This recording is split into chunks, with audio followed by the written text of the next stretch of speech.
His Permanent Scar. A Sweet Marriage of Convenience series. The Brides of Purple Heart Ranch. Written by Shanae Johnson. Narrated by Megan Moses.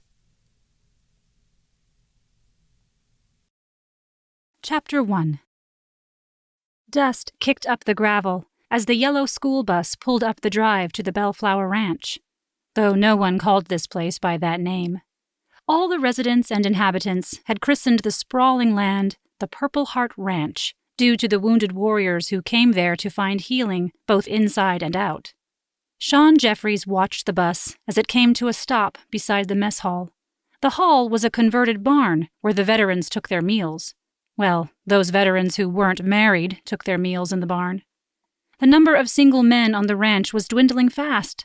Only 2 were left, and Sean was one of them. Pretty soon there would be no single men residing on this ranch. The zoning regulation that deemed the ranch could only be inhabited by family members was due to take effect at the end of the month.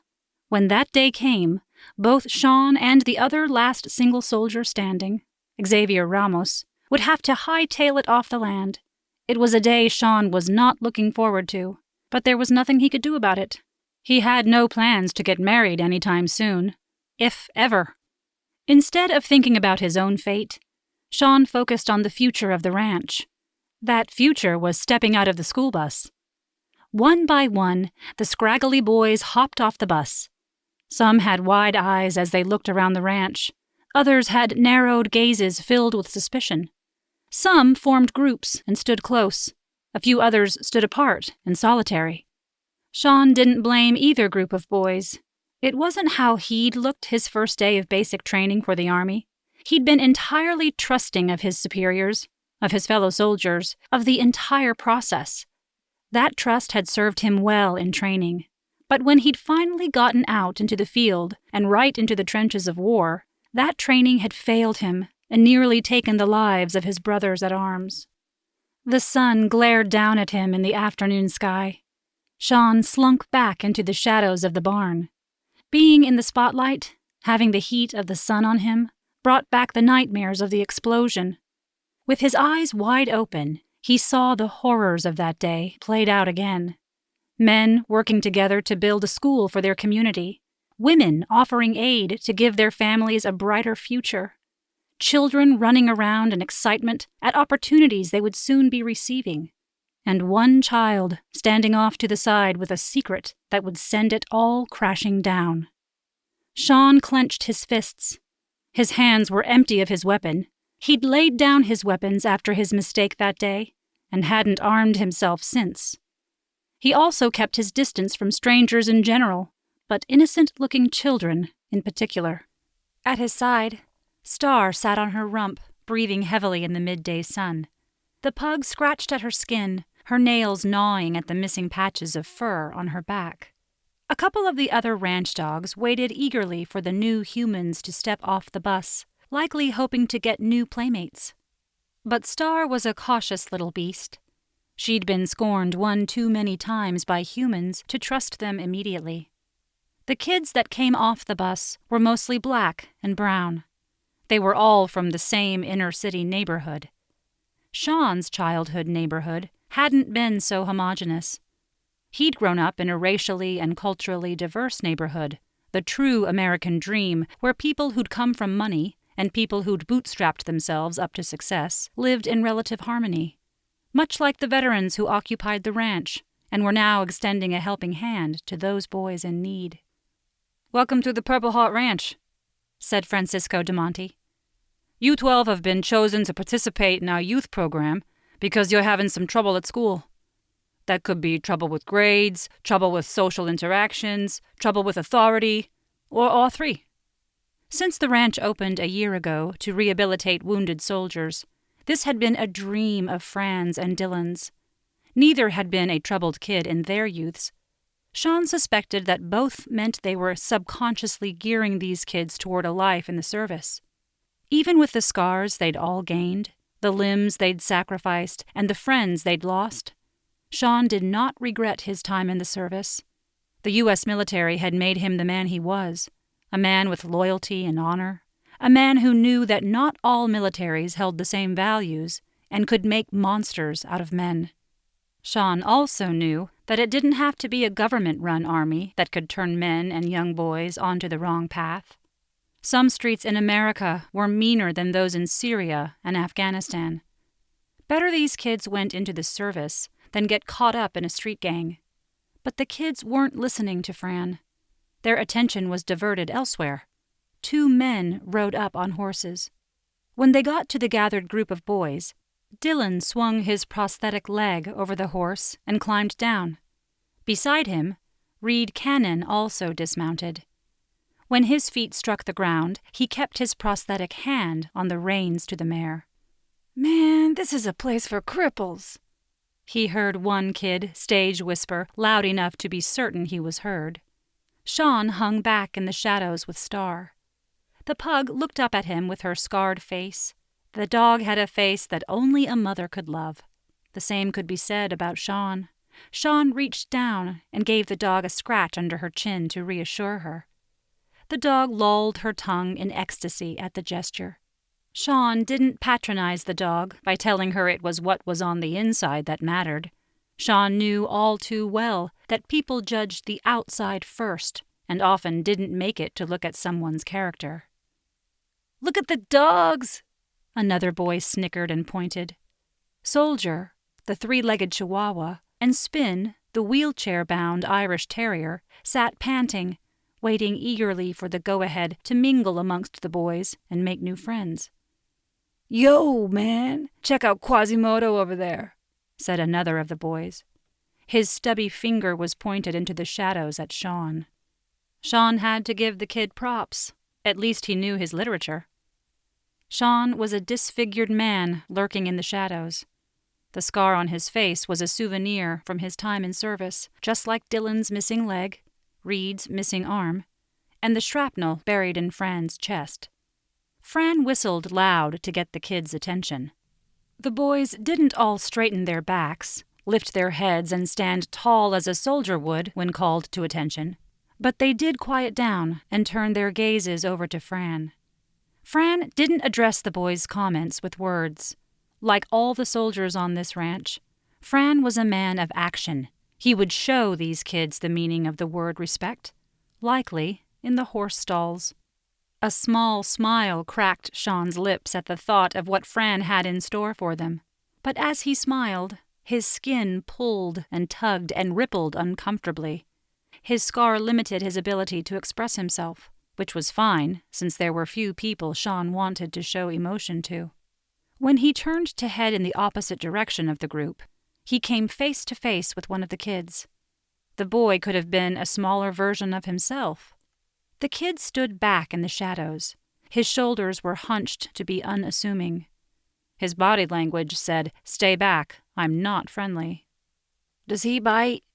the kid asked. It took Sean a moment to realize he wasn't asking if Sean bit. The kid was asking about the dog. Star lifted her nose and gave the kid a tentative sniff. The pug must have found the kid to be okay, because she reached out her tongue and gave the kid's hand a lick. That answered the kid's question. Star was entirely docile. She just looked mean because of her smushed mug and the patches of skin missing from her back. But give the dog a scratch behind the ear, show her a bit of kindness, and she would be your devoted friend for life. "Aren't you supposed to be with the others?" Sean asked the boy. The kid shrugged as he scratched Star's ears. He opened his mouth to speak, but a fit of coughs came out instead. "I have allergies." That didn't sound like allergies to Sean. The cough was too deep. The kid struggled for breath as the fit overtook him. "How long have you had that cough?" asked Sean. The kid shrugged. "Couple weeks, maybe." "Have you been to the doctor?" "We can't afford health insurance. My dad says it'll go away once the seasons change." A whistle sounded from across the way. Sean, Star, and the kid stood to attention at the call of Fran's whistle. Fran motioned to the boy. The kid sighed, clearly wanting to hang with the dog more than he wanted to go and join the other humans. He gave Star one more pat. Without so much as a nod to Sean, He turned to go to the others. But before he took his first step, another series of coughs racked his body. Once he caught his breath, he made his way over. Sean almost stopped him, but he let the kid go. It wasn't his responsibility. The kid's parent would take care of it. Or not. Sean would never be responsible for another child or another soul. After facing off with a child soldier back in Afghanistan, he was happy to stay away from children for the rest of his life. Chapter 2. Contrary to her family and friends' beliefs, Ruhi Patel believed in love.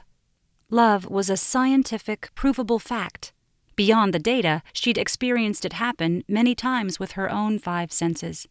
She'd seen it in her father's glances at her mother. She'd smelled it in the food her brother, Kabir, cooked for his wife. Tasted it in the curries her sister-in-law made for her extended family. Ruhi had heard it in the songs her sister, Annika, sang for her husband. But Ruhi had never felt it herself. And that was fine. Ruhi wasn't looking for love. Not exactly. She was far too practical and grounded. But she did harbor a hope that, like her parents and siblings, who'd all fallen in love at first sight, love would sneak up on her and knock her off her feet. "Ruhi, we have to talk." Those words certainly knocked Ruhi back on her feet, but it was in the wrong direction. It wasn't what she was expecting to hear from the guy she'd been seeing for the past 5 months. Ruhi had been spending most weekends at Dr. Michael Paskowitz's place, so this talk could go either way. Either he wanted to end the relationship, or he wanted to move it forward. They were seated in a small cafe in the trendy district in town. It was a place just outside the free clinic they both worked in. She as a nurse practitioner, and he as a doctor. The entire clinic often came to this place before their shift started to get a mug of dark brewed energy or for lunch to get refueled with a protein-packed sandwich. It was after work now, and Ruhi was having a tuna salad. Admittedly, it wasn't the best choice while on a date, and her stomach had grumbled a bit at the choice. But she and Michael were past the impress me stage. The trouble was, she didn't know if they were moving on up from there or taking a detour to a dead end. Ruhi leaned back in her chair. For the first time in a long time, she considered, what did she want? Did she want to progress or get off this ride with Michael? And if they did progress, how far was she willing to go? She'd always proclaimed she wouldn't get married or have a family until her career was well underway. She wasn't exactly where she wanted to be with her career today. Her soul was satisfied helping the less fortunate at the free clinic, as well as working with wounded veterans alongside her father at the Purple Heart Ranch.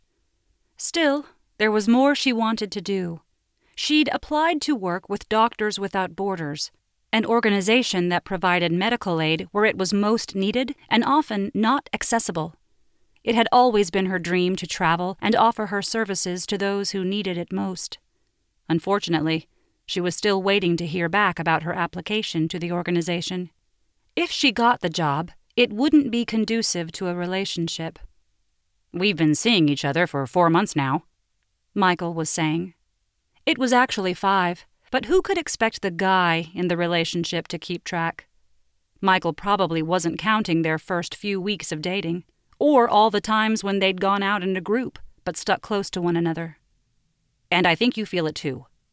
It? Did she feel it? She supposed she'd felt something for him, and apparently he felt something too. He didn't reach across the table for her hands. He retracted both of his hands below the table. Ruhi looked down and saw a bulge in his pocket. This was it. He was going to do it. He was going to propose something. That they move in together? That they join their assets? That they get engaged? Her gaze stuck to the bulge. Was it big enough to be a ring? Or maybe a spare key? No, it was too fat to be a key. It had to be a ring.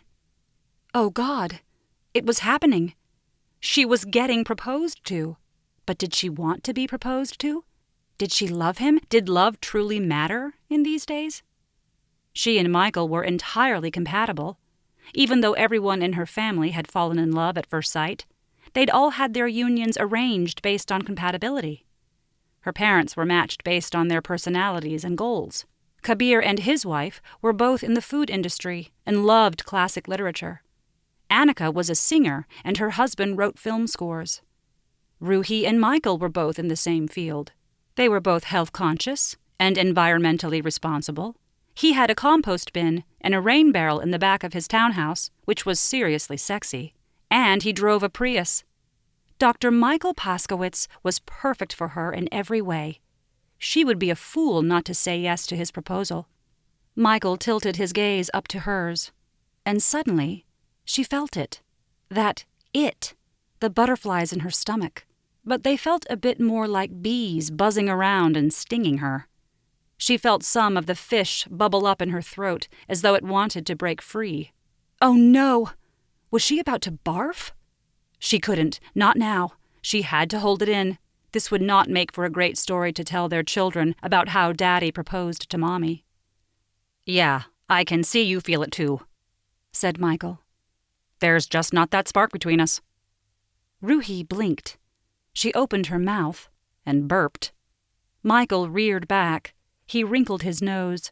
She'd had extra onions on her sandwich, so not only did he get a whiff of the sea, he got the pungent smell of an earthy weed.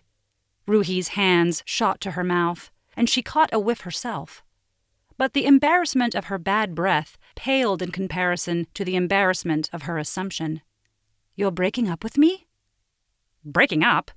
Michael's nose relaxed and his brows pinched. "We weren't exactly a couple, were we? I just thought we were hanging out, being casual. Isn't that what you said you wanted?" It had been what she said, 5 months ago. But by the 3rd month, she'd assumed they were a couple. Who wouldn't have? "I feel that we're better off as just friends," he said. Translation: "I don't want to commit to you, but I'd still like to come over in the middle of the night on a weekday, if that's cool." "I'm going to take some time and work on myself," he said. Translation: "I'm going to go off and be selfish and self-centered, and everyone else can take a hike because I won't notice." "It's not you. It's me." Translation: It was totally her, and he didn't want to see her anymore. "We're on different paths," he said. Translation: You're a slacker, and I'm about to climb a rung up the ladder of success and leave you in the basement.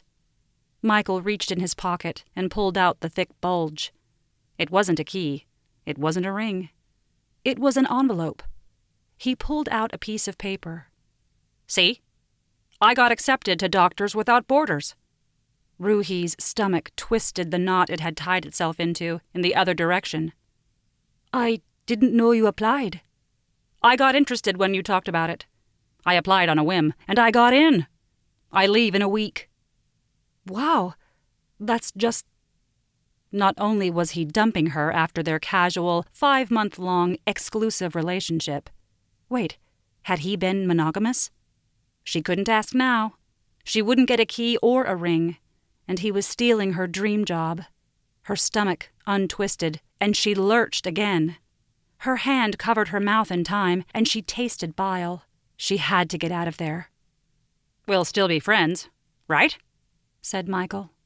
That was the last straw. There was a votive candle on the table between them. Ruhi picked up her water glass and tossed it in his face.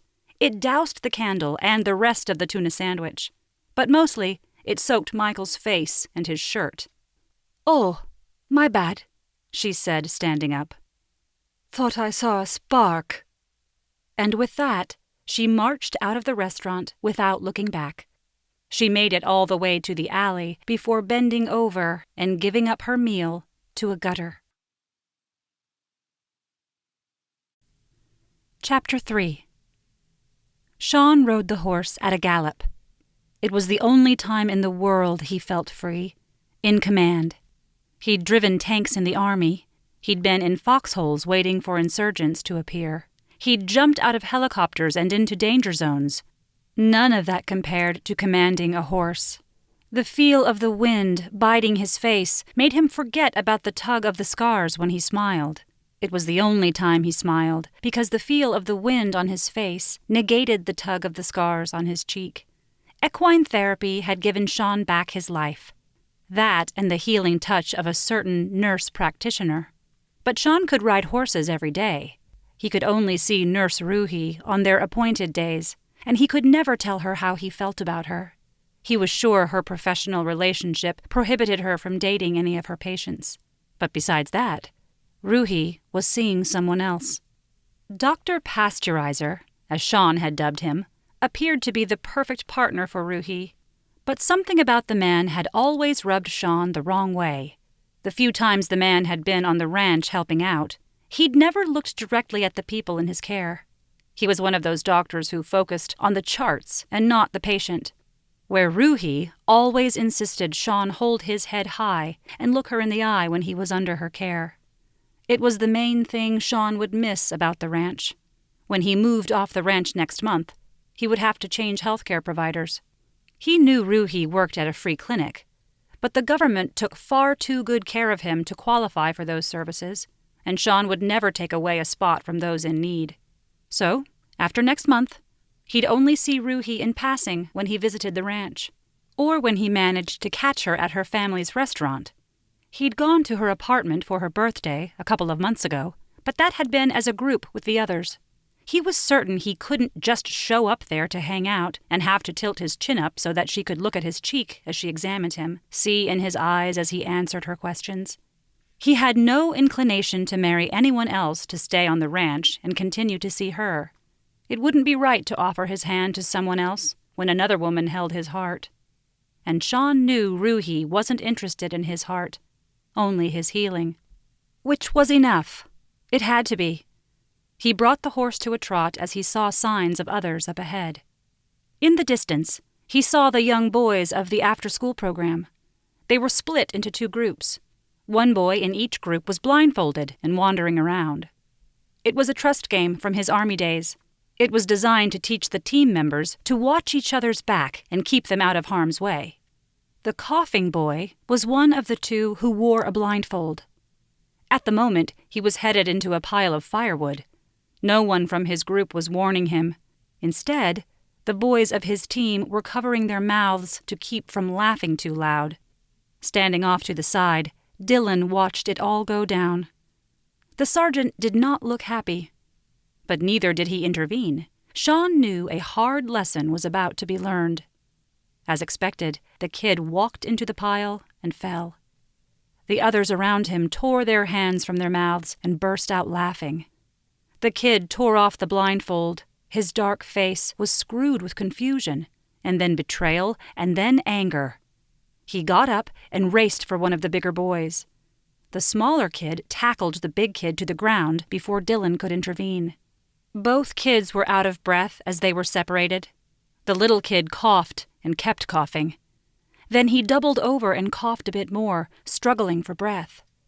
They all waited for the kid to right himself. When he did, it was clear the fight was far from over. "This team is on stable duty," announced Dylan. The boys groaned. Sean would have too. Cleaning out the horses' stables was his least favorite job on the ranch. "You did not have your brother's back," Dylan continued. "You work together as a unit and succeed, or you all fail. If one man falls, you all do." Dylan turned to the little cougher. "What's your name, kid?" "James." "And yours?" Dylan turned to the kid who'd taken the hit. "Maurice." "Maurice, take James to go see the nurse." "I'm fine," wheezed James. Then he gulped down air before launching into another coughing fit. The kids weren't laughing anymore.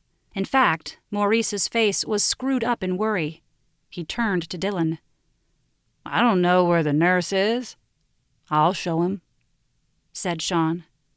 He handed the horse's reins to Dylan and motioned for the kids to follow.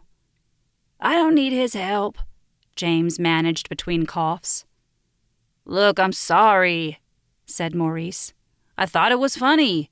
Don't take it so serious." "Whatever," said James. Then he turned to Sean. The cough isn't serious. It's just allergies. That was not allergies. Sean had no patience to entertain the kid. He pointed them both in the direction he wanted them to head toward, the medical suite where Ruhi was on duty today. The other kid, Maurice, was ready to turn on his heel and head back to join the group, but before he did, he caught Sean's gaze. The judgment in Sean's eyes must have turned him around. "Come on," Maurice said to James. "Let's go." I said you don't have to come with me. I don't need your pity. I gave the sergeant my word. Whether you like it or not, I'm gonna do what I said. Part of Sean wanted to cheer the kid. The other part of him wanted to roll his eyes. But it was a start. He marched behind the two as they headed into the medical suite. They walked past Dr. Patel's offices and straight to the back where Ruhi's exam room was tucked. Sean listened to hear if she was in with another patient, but he knew she wasn't. He likely knew her schedule better than her planner. She had no appointments at this time unless someone came in with an injury, and there was silence coming from the room. Only the scratching of a pencil against a clipboard. But as he drew nearer, that sound stopped abruptly. It was followed by a heaving sound, as though someone was about to be sick. Sean stepped in front of the two boys to get into the room. And there she was. The sight of her was always a blow to his solar plexus, but this blow went straight to his gut. Ruhi was leaning over the sink, rubbing her stomach and grimacing. "You okay?" Sean said, coming into the room and standing by her side. "Just something I ate." Ruhi straightened and pulled on a smile. Sean's mouth itched to do the same. Aside from being on a horse, she was the only one who could elicit a grin from him. Even when she was on the cusp of being sick, she made his heart beat faster. Sean was used to sensing and containing danger, but whenever he was around her, he only felt peace. He didn't know how he'd manage without that constant smile in his life. "What can I do for you guys?" she asked, looking past him at the boys. Before Sean could speak, James started coughing again. "That does not sound good," said Ruhi. "It's my fault," said Maurice. He stepped forward as though physically taking responsibility. "I played a joke, and he fell down and hurt himself." Ruhi shook her head. "That's not a fall-down cough. That sounds like there's fluid in your lungs." She motioned James into the room and began her examination. Sean took the opportunity to openly gaze at her. Her golden skin looked a bit sallow today. There were slight bags under her eyes, as though she'd either been crying or not sleeping well. There were no jokes or attempts at light-hearted banter in her conversation with James. The air about her, which was usually charged with electric energy, felt depleted. Something was wrong. Maybe she was sick? She looked a little green around the gills. "It's bronchitis," Ruhi pronounced sometime later. "Is it my fault?" asked Maurice. Remorse was clear in his eyes. "No, sweetie," said Ruhi. "It's an infection. James will be fine so long as he takes care of himself. He'll need some medicine." "So I'll have to stay home from school and the ranch?" James asked. To Sean's surprise, he did not seem happy about the option of a day off from school. "No, if you're up to it, you can go to school, and you can come to the ranch. You just have to take it easy. You're going to feel tired a lot." "But I won't be able to participate in the activities?" James asked. "I'll be a drag on the team?" "Not if you have help," said Sean. He looked to Maurice. "I'll help," said Maurice.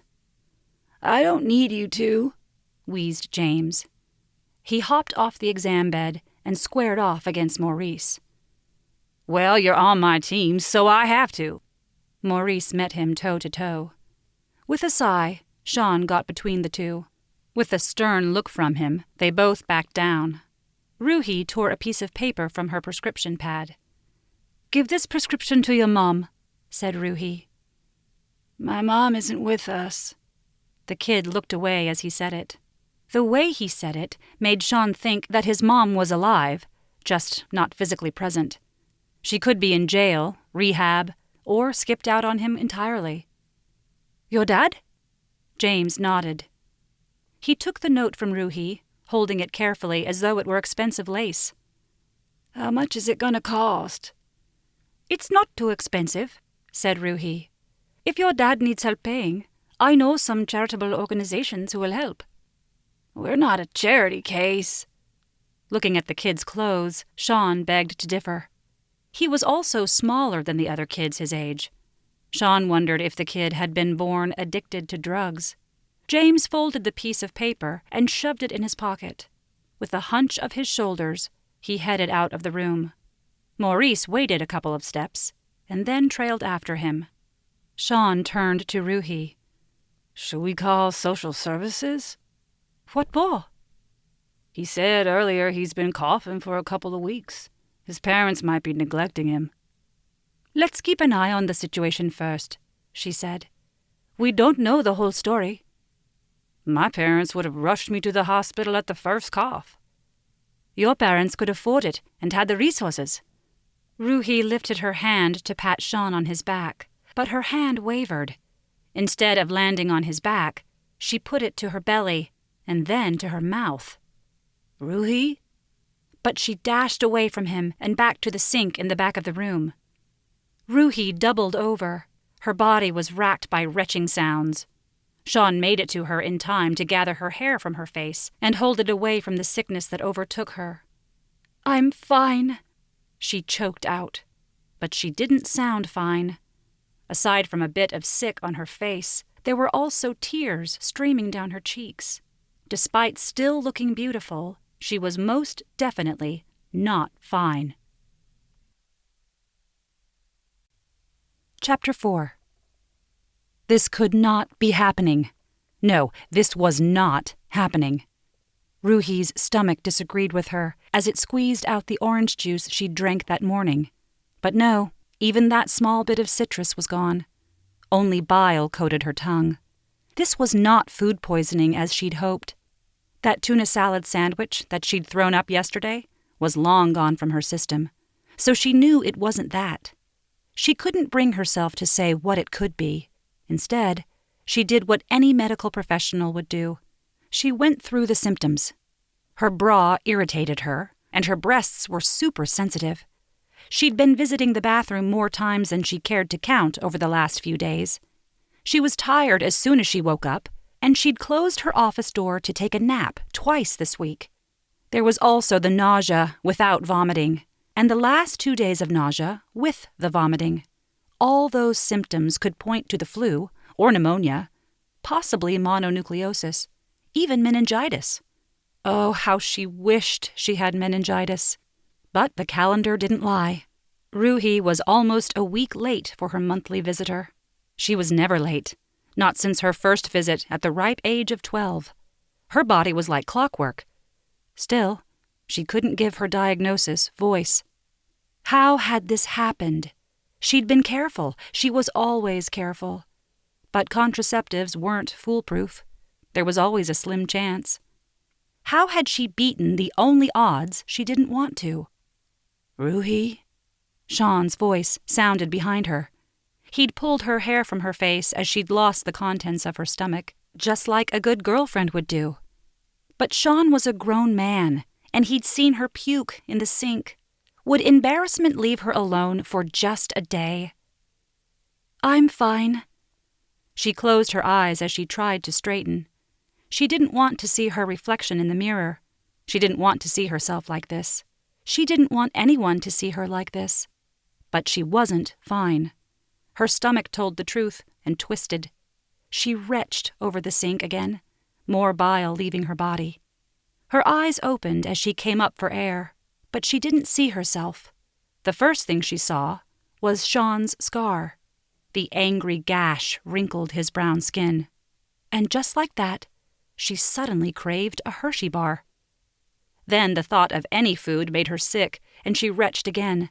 Only this time, instead of bile, tears rolled down her face. She was too tired to hide, and she let them flow. Sean's hand came to her back.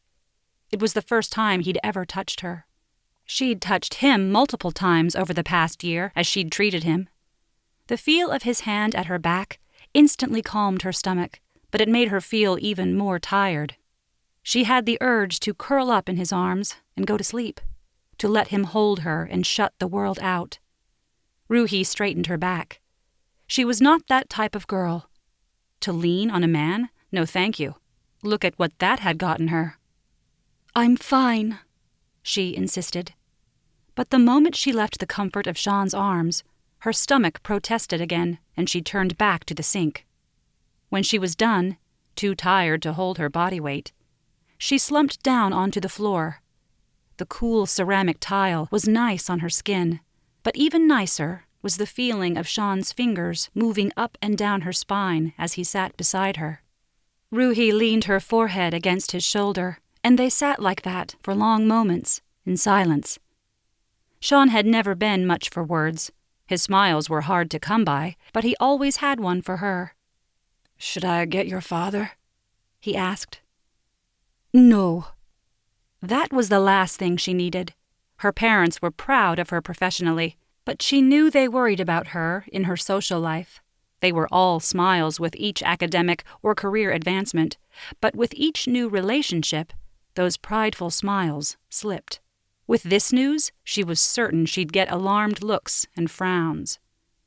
What was she going to do? Being a single mother had never been in her plans. Her father would insist that Michael handle his responsibility. But Michael had already made it clear where his priorities lay. He was likely packing his bags and maybe even bagging some other girl right now.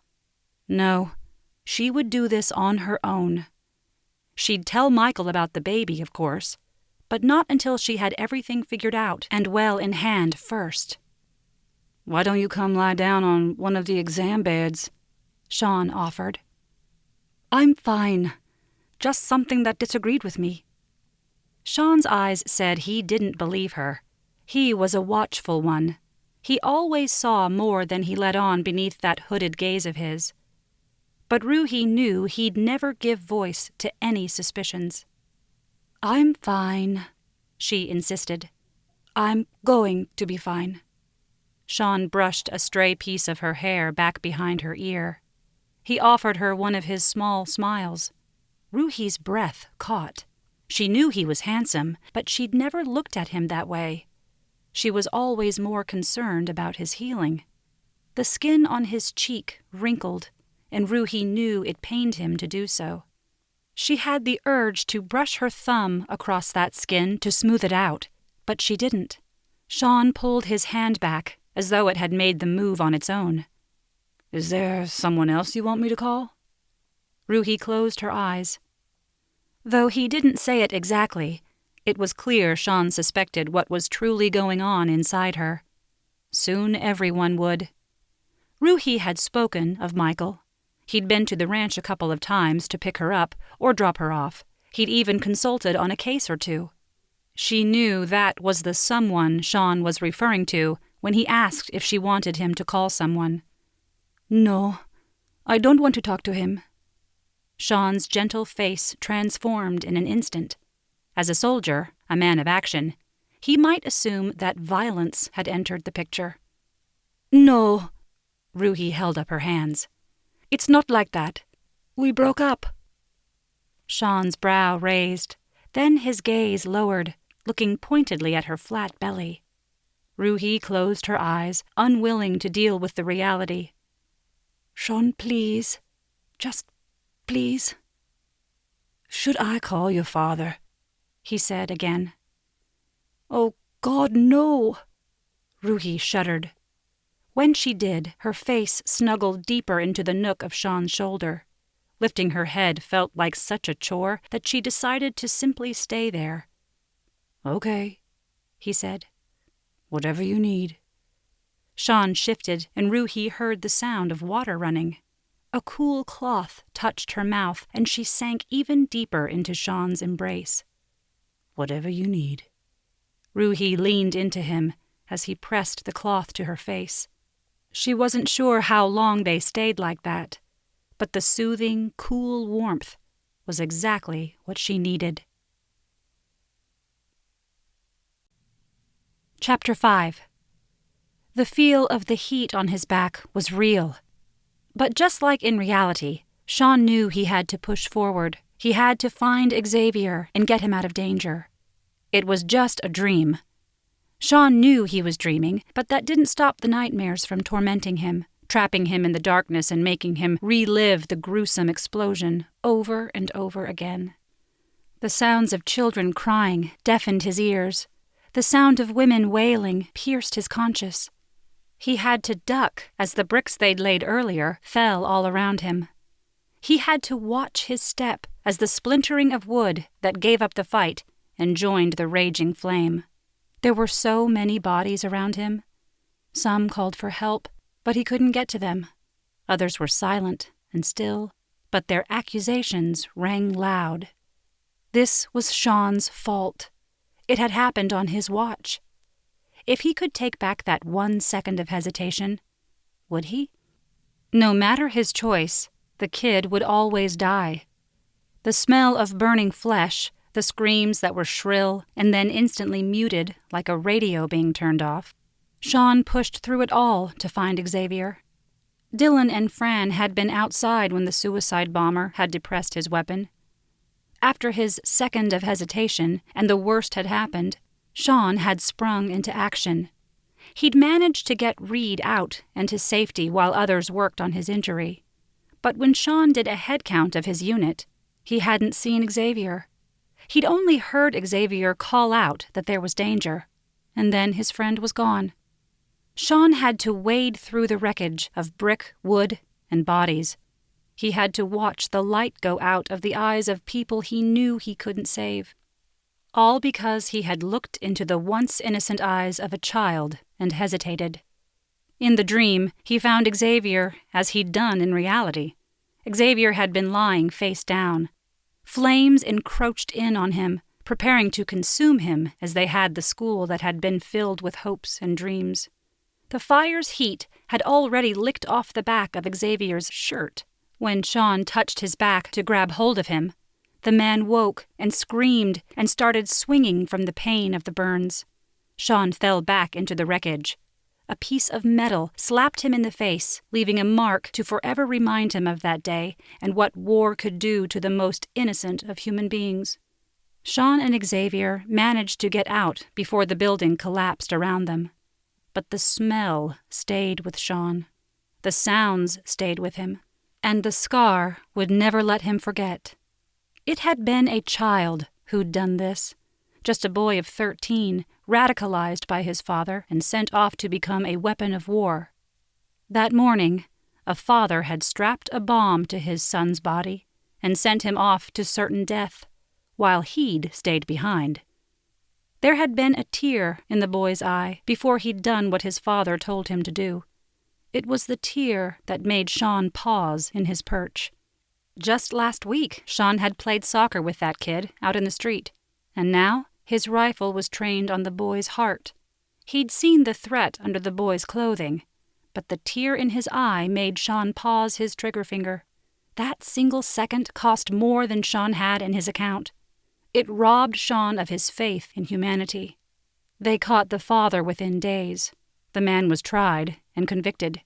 As he was led away, he went proclaiming his pride in his son for the sacrifice he'd made for the cause. That turned Sean's stomach every time he thought about it. Whatever it was called, that wasn't love. It was cowardice and perversion. No God would ever have a father murder a son in his name. The tendrils of the nightmare slowly loosened their grip on him, but he still wanted to lash out. His hand itched for a rifle to hug close. He wanted to push away anyone who got near him. Even as dark and gruesome as the nightmare was, Sean kept his eyes closed. He was not ready to face this day, but the sun had other ideas, and so he opened his eyes. Sean's whole body felt as though he'd been cast into the fire and pulled out. His skin felt brittle and tight. It hurt to move his limbs. Still, he preferred the dream to his current reality. Ruhi was pregnant. The possibility of being with Ruhi, in reality, had always been a dream he could only access during his waking hours. Those dreams never came true. He knew that Dr. Pasteurizer, or whatever his name was all wrong for her. Sean had been certain she'd break up with him sooner or later. He was glad that it had come sooner. But the guy had gone and broken up with her after he'd gotten her pregnant. Just as Sean couldn't fathom turning a child into a weapon of war, he couldn't understand a father who would abandon a child. In the modern world, there were far too many single moms for his comfort, too many women that had the title shoved on them, not by their own choice. Sean wanted to find Ruhi's ex and put his fist down his throat. But it wasn't his place. Ruhi was his nurse. He had no business interfering in her personal life. However, holding her in his arms had been the first time in a long time that he didn't feel the constant heat at his back. As she'd settled her head against his shoulder, the constant screaming in his head had stopped. As he'd run the cool cloth over her face, he'd only smelled the fresh floral scent of her skin lotion. It had been the only peace he'd had in a year. He wished he could have more of it, but he knew better. Love was not in his cards, not with the scar on his face and inside his soul. Sean dressed and headed out to greet the day. He wasn't the only one up. The soldiers of the ranch were used to early mornings as part of their duties. It was another reason ranch life suited them so well. Sean fell into work beside his squad. The men had been proud of their work as they'd built the school. The loss of the building had been a blow to their spirits as much as the explosion had taken a pound of flesh out of each of them. But this ranch had given them all back their purpose. Working with the therapy horses, tending to the farm animals, tilling the soil, watching things grow and prosper under their care. All of this work had brought each man back from the horrors of war. The school called and told me that kid, James, the one with bronchitis, he stayed home from school today, said Dylan. He held the wood of a broken fence as Sean pounded in a post. Do you think we should stop by and check on him? Asked Fran. He hefted the other end of the new railing. Dylan shrugged as he fit the wood into place. She said he misses a lot of days from school, but his grades are always great. Do you think we should talk to his parents? Asked Fran. I gave the counselor the number to the ranch. Sean stayed mute during the conversation. He supported the youth program, but he wanted no active part in it. Yesterday was his one and only starring role. The sun rose higher in the sky. The rays licked a trail up Sean's back. Sean took a deep breath, trying to shove the memories of war away. But the sun's rays were relentless under the Montana sky. Jeffries, said Dylan, don't you have an appointment with Dr. Patel today? He didn't, but Sean got Dylan's meaning. The other soldiers never spoke of his PTSD. They didn't really speak of their own, except with Dr. Patel. Each man knew the warning signs, and Sean was clearly displaying them now under the heat of the sun. Without another word, Sean handed the hammer over to Fran and took off toward the medical suite. When he arrived at the doctor's office, Dr. Patel's door was closed. The walk and the cool air had done him good. Sean's thoughts were his own again, and his only thought was of Ruhi. He made his way down the hall and to her office, but when he got there, he saw that her door was also closed. The lights were off, and the room vacant. That was odd. Sean knew her schedule. It was her day at the ranch. She's taking the day off. Dr. Patel came up behind Sean. His steps were slow. His hands were visible. The psychologist knew better than to sneak up on a soldier, especially a trained sniper. I didn't realize you had an appointment with her today. I don't. I had a question and... Dr. Patel eyed him with that patient smile. Sean didn't talk much in his sessions with the psychologist, and still, the man was able to tell exactly what he was thinking. There was a sick kid yesterday, said Sean, and she helped him. I just had a question about his treatment. Dr. Patel nodded. Ruhi said that her stomach disagreed with her. This was one of those times Sean was happy he had a limited range of facial expressions. He didn't smile or frown or nod. He kept his face perfectly immobile. "But I think it might be personal troubles." Again, Sean held his tongue and his facial muscles still. "It's hard being a father in these days, especially with girls pushing for the equality of the sexes. I think it confuses men because there are some things that men should do for their wives and their families. But my Ruhi, she thinks she's supposed to do it all by herself." Sean sure hoped she wasn't trying to raise this child all by herself, but he also hoped that the baby daddy would stay out of the picture. "Listen to me," chuckled Dr. Patel. "I've turned into a psychologist who tells my woes to a patient, but you have that kind of face." Dr. Patel winked. Sean managed the smallest of smiles. Only Ruhi and her father could get him to lower his guard enough to stretch his facial muscles. No, that wasn't true. The guys could in rare moments, and Maggie was always saying something that made him shake his head, if not crack a smile. And Eva always invaded his space with her maternal hugs, and he found he liked watching Doctor Who episodes with Sarai. Sean was going to miss the women of the ranch when he had to move. He would be smiling a lot less when he was gone. There would hardly be any women in his life that he would feel comfortable sitting next to or hugging. A woman whose hair he didn't mind holding back as she let the contents of her stomach wash down a sink. A woman who he'd love to sit in silence with on the cold tile floor. "I was going to take Ruhi some mulligatawny soup after work, but I have to run to the church, which is on the other side of town." "I can take it." "You sure it's no trouble?" "None at all." Sean followed Dr. Patel back down the hall to his office. The doctor handed him the Tupperware. It was warm in his hands, and he welcomed the heat. Chapter 6.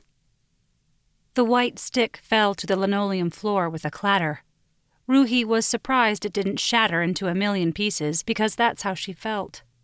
Her life, her plans, her future were now all scattered in pieces by something so small as a little white stick. There were no lines to count on the stick, no pink or blue colors. This test was digital. It told her in black and white. She was pregnant. It had told her twice. She'd brought a 2-pack just to be sure. The first one had said the same thing. There was no such thing as a false positive when it came to pregnancy. If the hormones were there, then a baby was in the oven. Ruhi's hands went to her abdomen. There was something living in there. Someone. A little person that she was now responsible for. They'd been there for some time now, likely a few weeks, and she hadn't known about them. Oh no! She'd had at least 3 bottles of wine over the last month, and she'd gone out dancing in a smoky club at least 4 times. And there was that tuna salad the other day. Wasn't tuna bad for babies? Great. She was already off to a great start as Mother of the Year. She had neglected her child for weeks, exposing him or her to all the wrong elements. And to top that off, they wouldn't get a dad as part of the deal. Ruhi looked up on her mantel. There was a picture of her standing between both her parents on her graduation day.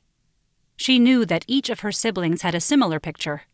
Her parents had given each of their children the same amount of love, or more, when it came time that they needed the extra attention. Ruhi had never once felt neglected or alone, even when she wanted to be by herself. She'd known her whole life that her family, especially her parents, would be there for her before she knew she needed them. Her child wouldn't know the same. Unless... She looked down at her cell phone. Maybe she should give Michael a chance to be a dad. It wasn't exactly an option. He was the father. He could choose to not be in their child's life, but that wouldn't change the fact that he was the child's father. It wasn't as though she were trying to get back together with him. He'd made it clear there was no spark. The problem was there had been a spark, and it was growing in her belly. Ruhi picked up her phone. Her stomach rumbled, but nothing came up. She just had a sick feeling that settled there. Michael was still in her number 6 spot, after her parents and siblings. She hit the little heart next to his name and listened while the phone rang. And rang. Finally, it clicked over, and Ruhi nearly threw up. "Hello?" said a feminine voice. The voice was sleep-riddled. Had he already moved on? It had barely been 2 days, and his new chick was answering his phone. She'd never pulled that while they were together. Ruhi quickly disconnected the line.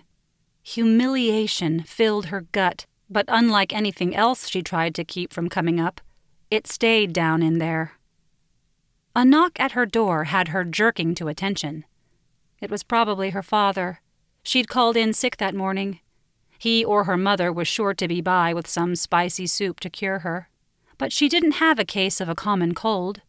She had a case of the stupids. The only known cure was not repeating past mistakes. Ruhi tossed her phone to the side. Then she picked it back up and deleted Michael's number, not only from her favorites, but from her contacts. Ruhi went to the door. She opened without asking who it was. It didn't matter if it was her mother or father. She'd have to tell them sooner or later that she was pregnant, out of wedlock, and would be raising the child on her own. Her hand halted on the doorknob. She turned back to the picture over the mantel. They were smiling proudly at her there. The next picture wouldn't be filled with pride. There would be a look of disappointment on their faces when she told them her newest accomplishment. It wouldn't be the first time. They'd tried setting her up for years for an arranged marriage with a parade of nice Indian men that they'd vetted thoroughly. It wasn't that Ruhi was determined to marry outside her race. She just was suspicious of any Indian boy that showed her interest, certain they were a plant by someone in her family. Eventually, her family took the hint and left her to her own devices in her dating life. But she didn't miss their telling glances that said, though they supported her, they disagreed with her track. Dating wasn't the only track they disagreed with her on. They didn't understand why she stopped at nurse practitioner and didn't get her doctorate degree. They didn't always see eye to eye with her recycling, environmentalist, and health choices. But they indulged her. Could they indulge her being a single, unwed career mom? She knew they would. But there would be that period of disappointment at the edge of their smiles, in the corner of their eyes. Maybe she should call Michael back. If she showed up with a husband, they'd be less disappointed. But no, she had her pride. If he'd moved on, then she would too. Besides, she was swearing off men for the foreseeable future. That was a guarantee now that she'd have a child in tow. Kids were known to put dampers on a woman's social life. Ruhi took a deep breath and pulled open the door. "What are you doing here?" Standing on her stoop, in the dim light of the hallway, was Sean Jeffries. He held up a covered soup bowl she recognized as her mother's. "Your father sent me with soup." Ruhi sighed. She wasn't sure if it was because of the soup or because she had a reprieve for a little while longer before she told her parents about her predicament. A predicament that only she and Sean knew about. "How are you feeling?" he asked. Ruhi waved him in. "I haven't thrown up today, but my stomach isn't sure about spicy foods. I also brought crackers and a banana. I hear that's good for, you know." "You can say it, Sean. I'm pregnant." Ruhi tugged open the container filled with her mother's spicy soup that would always warm her heart when she was under the weather. The moment the curry hit her nose, she slammed the lid shut so that the smell couldn't travel any further into her queasy body. Sean seated himself in the center of her small love seat and watched her beneath his hooded gaze. He made certain to turn the right side of his face away from her. Ruhi walked over to the right side of him and sat.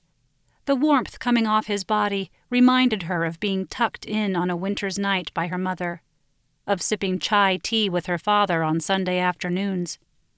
Before she knew it, she'd tucked her legs underneath herself and settled into the nook of Sean's shoulder. She was too tired and too comfortable to feel any shame about leaning on him, though she was certain this wasn't the most professional of moves. Sean was the only person in her corner right now. And besides, he wasn't complaining. He sat beside her, his arm wrapped across the back of the sofa. He'd always been the perfect gentleman. All of the soldiers on the ranch had been, since the moment she turned up to help with their healing. Not one had made a move on her. Not even Xavier, who was a notorious skirt chaser. It was likely out of respect for her father, but more likely it was how these veterans were built, to protect and to serve. Or was that police officers? Ruhi couldn't be bothered. The warm comfort and cozy silence were all she cared to focus on. "Have you told him?" Ruhi shook her head. When she did, her nose brushed against Sean's shoulder. He smelled of wood and outdoors and a hint of the spices from her mom's soup. For some reason, the smell of the spices on him didn't bother her stomach 1 ounce. Ruhi lifted her gaze. Her eyes glanced over Sean's scar. When she'd first seen the deep grooves, she'd thought they made him look angry, but she'd never once in an entire year heard Sean raise his voice. She couldn't remember a time when he'd looked directly at her for more than the second it took to answer her litany of health questions. He gazed down at her now, and she saw that he had golden flecks in his hazel eyes. The cruel scar highlighted the gracious curve of his upper lip. She'd touched the scar numerous times and knew it to be stiff and unyielding. She'd never touched his lips. She'd bet they were soft as velvet. Ruhi sat up straight. The motion made her nauseous. Sean's hand at her back instantly quelled the sick feeling. "Michael was otherwise engaged with someone else when I called. He's the one that ended our relationship. He's already moved on to someone new." Sean shook his head, anger clear on the grooved lines of his face. "I'm not his biggest fan. Still, the child deserves a father." Ruhi wrapped her arms around herself. "I just wish the father was someone else." Sean's arms came around her. She didn't brush him away. She hadn't realized she was so starved for affection. When was the last time Michael had simply held her? "What if it was?" Sean's words were spoken so quietly, she thought she'd imagined he'd said anything at all. "What if what was?" He turned to her, his gaze wide enough for her to see his hazel flecks. He tugged at his chin before he spoke again. "What if the father was someone else?" "What do you mean?" she asked. "What if it were me?" Now, not only her stomach was playing tricks on her, but Ruhi was also hearing things. "I'm sorry, what?" Now Sean avoided eye contact. "It just seems that we might be able to help each other out. I need a wife to stay on the ranch. You need a father for your child." She stared at him. Because of his scar, Sean couldn't make the normal range of facial expressions. He always looked serious, some would even say angry. But Ruhi could always tell what was on his mind by what she saw in his eyes. Slowly his gaze slid to her, and she saw that he was completely serious. Chapter 7. It was too late to take them back. Sean's words were already out of his mouth and in her ears, and oh boy, had she heard them. Ruhi stared at him. Her lips parted, her eyes wide. Her hand was on her abdomen, as though she were protecting her baby from the ludicrous idea. Sean had no idea what had gotten into him. Wait, yes he did. It was the feel of her resting against his shoulder. It was the vulnerable, lost look in her eyes as she'd gazed up at him. It had all felt so right, and if she married him, even in name only, she could feel free to do that every day. She could come home from a long day at the office, taking care of others, and he would take care of her. He would bring her comfort foods to nourish her. He would listen to her as she told him all of her secrets and worries. He would hold her as she rested and take on any load that she bore, including the one she carried in her belly. But it was a pipe dream, a self-destructive mission. Instead of a vest containing an explosive, Sean had opened his heart. His misguided efforts had just blown up in his face. Ruhi was turning the proposal over in her head as she stared at him. She obviously thought it was the most ridiculous idea ever. He should have delivered the soup and turned to go without breaching her threshold. "I'm sorry," he said, rising from the couch. "It was a stupid idea. I was just trying to help." He took a few steps to the door. She didn't stop him. She didn't move. She was still frozen in the same position that he'd left her on the small love seat. Had the idea of being with him disgusted her so much? Now she wouldn't be comfortable treating him. He'd ruined everything, and she wouldn't want to see him professionally anymore. "I just want to be sure you understood. I wasn't suggesting we behave like a real married couple," he said. "It would be platonic. Would have been, I mean." Why was he still talking? He couldn't remember the last time he'd talked this much. For the last year, he had been a man of few words to even those who were closest to him. One reason was because every time he opened his mouth, he felt the traction of the scarred skin on his cheek, and so he kept quiet and let the scab lie. Now he barely felt the scar, and he couldn't seem to keep his mouth closed. "You wouldn't have to be a single mother. You'd have a partner. I could stay on the ranch. We could raise the child there, around a huge family who would have each other's back. But it was a ridiculous idea." "That doesn't sound ridiculous at all." Her voice was so quiet he nearly hadn't heard her. Slowly she turned to him. Her gaze lifted, and so did the hope in his heart. "Platonic?" "I beg your pardon?" Sean took a step toward her. It was a careful step, as though he were making his way through a live minefield. Ruhi stood. Her steps were just as cautious as his. "Our relationship. We'd be platonic? Equals? Sharing all the duties of the household, finances, and parenthood?" Now Sean's jaw decided to clench. He swallowed, trying to get moisture to the inside of his mouth. When he was able to open his jaw, he swore he heard the creak of hinges. "Of course." "What if you wanted to date?" she asked. A harsh breath left his nose as he laughed. Date? He hadn't thought of dating anyone but her in a year. But he didn't dare tell her that. His heart had already been put through enough tonight. "I'm not looking to date anyone," he said. "Not looking like this." His hand lifted and motioned to the side of his face. Ruhi followed the direction of his fingers. She cocked her head and frowned. Sean hadn't felt self-conscious when she looked at him since the first time she'd rested her fingers on his chin and lifted his gaze to meet hers. Now all his insecurities rushed in. Consciously, he angled the right side of his body away from her, but her next words had him dropping his guard entirely. "You don't realize how handsome you are," she said. "That the goodness in you shines through." No, he did not realize that. He did not believe that. "I'm not a good man." "I don't believe that, not for 1 second." She took a step toward him, more sure and less cautious this time. Sean took a step back.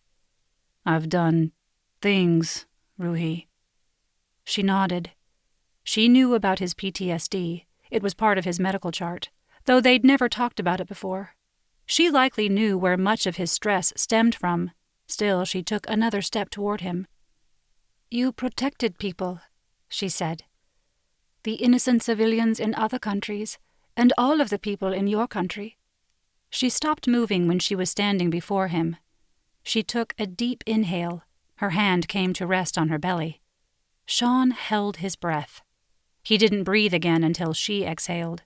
She looked at him, her eyes filled with so much vulnerability that he took another step toward her.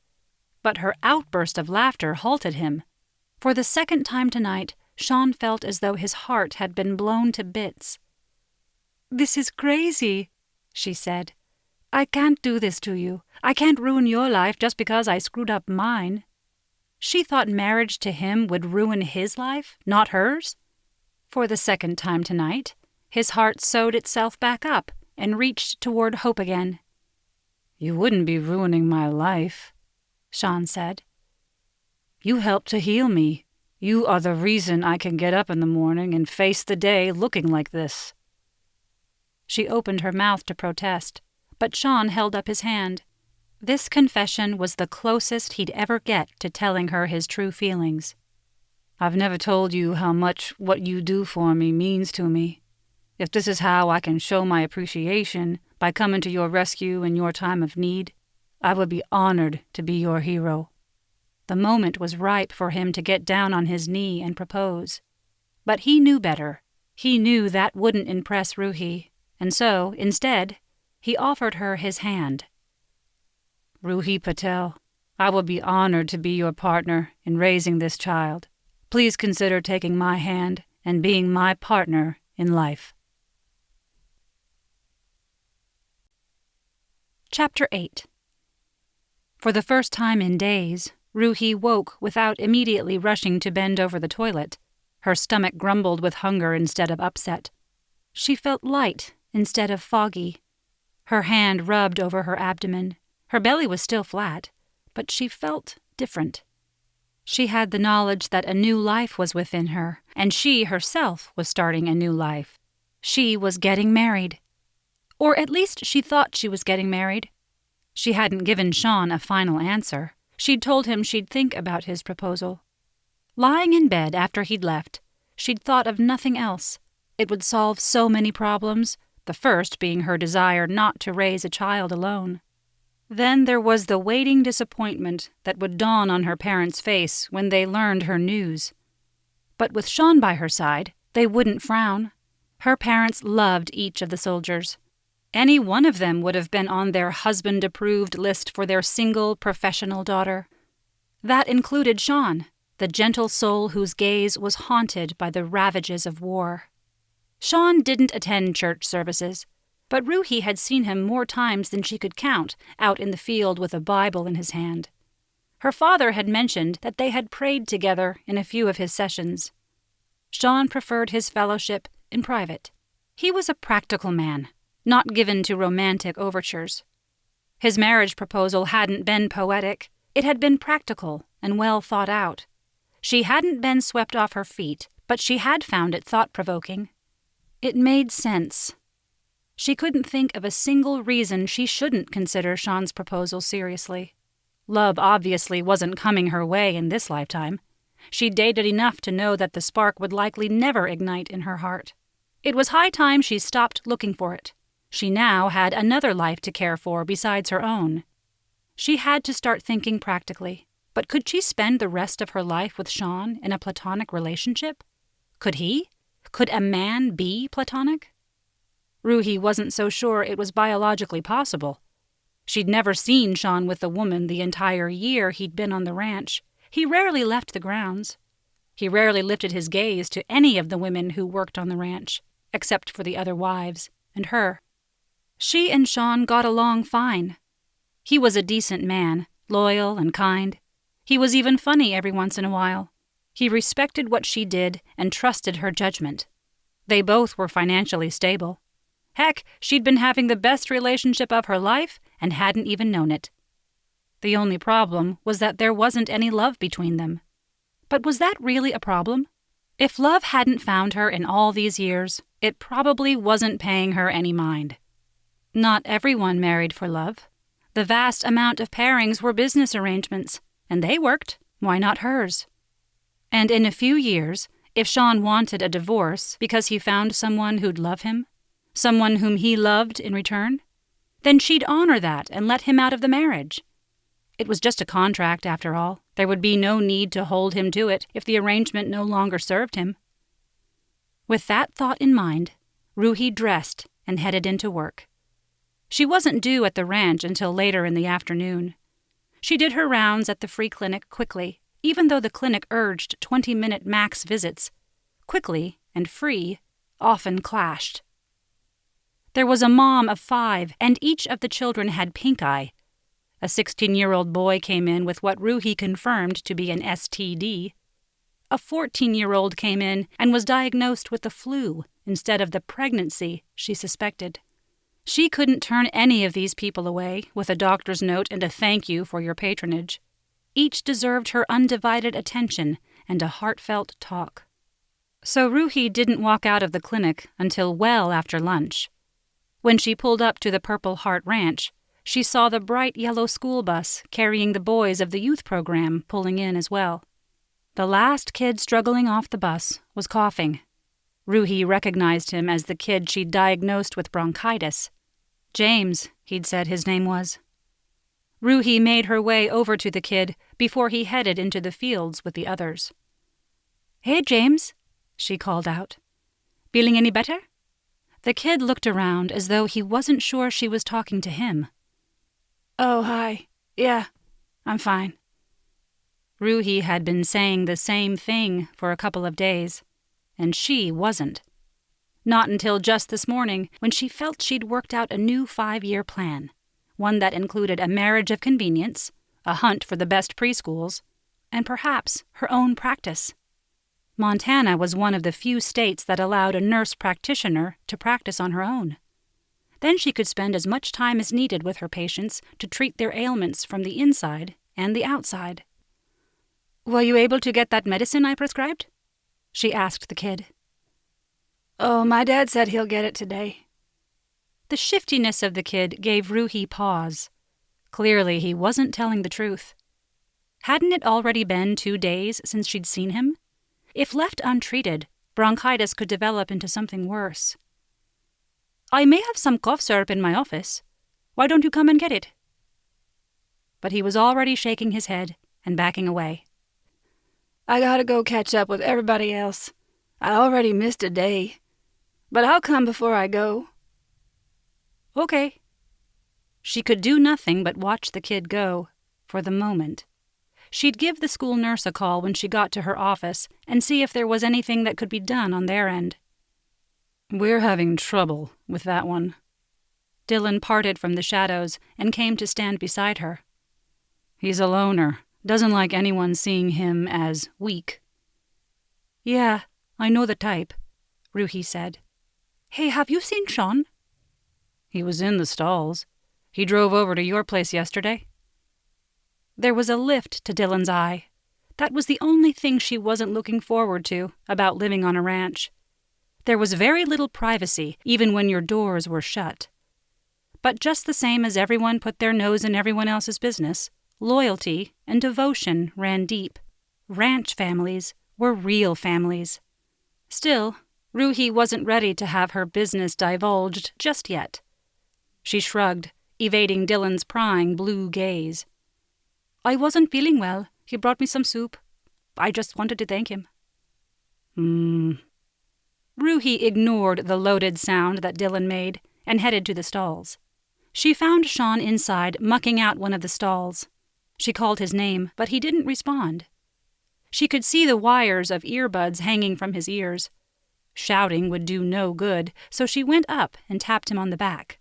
Sean spun around, rake held high like a bat. Ruhi instantly raised her arms to cover her face. Through her fingers, she saw Sean's eyes go wide. He dropped the rake and doubled over as though he were going to be sick. "Oh my God! Oh my God!" Ruhi straightened and went to him. She reached out her hand and then withdrew it at the last minute. "Sean?" His eyes were closed tight. His hands balled into fists. "You can't sneak up on me like that." His voice was so quiet, so broken. Ruhi had never had the occasion to seek him out. He was always waiting for her at her office door. "I'm sorry. I'll know better next time." "Next time?" The tremor in his voice shook something deep inside her. Ruhi didn't like to see people in pain, especially not those she cared about. Sean had been there in her time of need, and now, somehow, she'd hurt him. Sean looked from her eyes, then to her belly. "No, there can't be a next time. What was I thinking? I could hurt you or the baby." "You would never." "Not on purpose, no. But what if I get surprised or startled? What if the baby wanders in my room at night and I'm having a nightmare and—" "Sean, I know you. I trust you. You would never hurt anyone." "I have hurt people." "In the service?" He stared at her.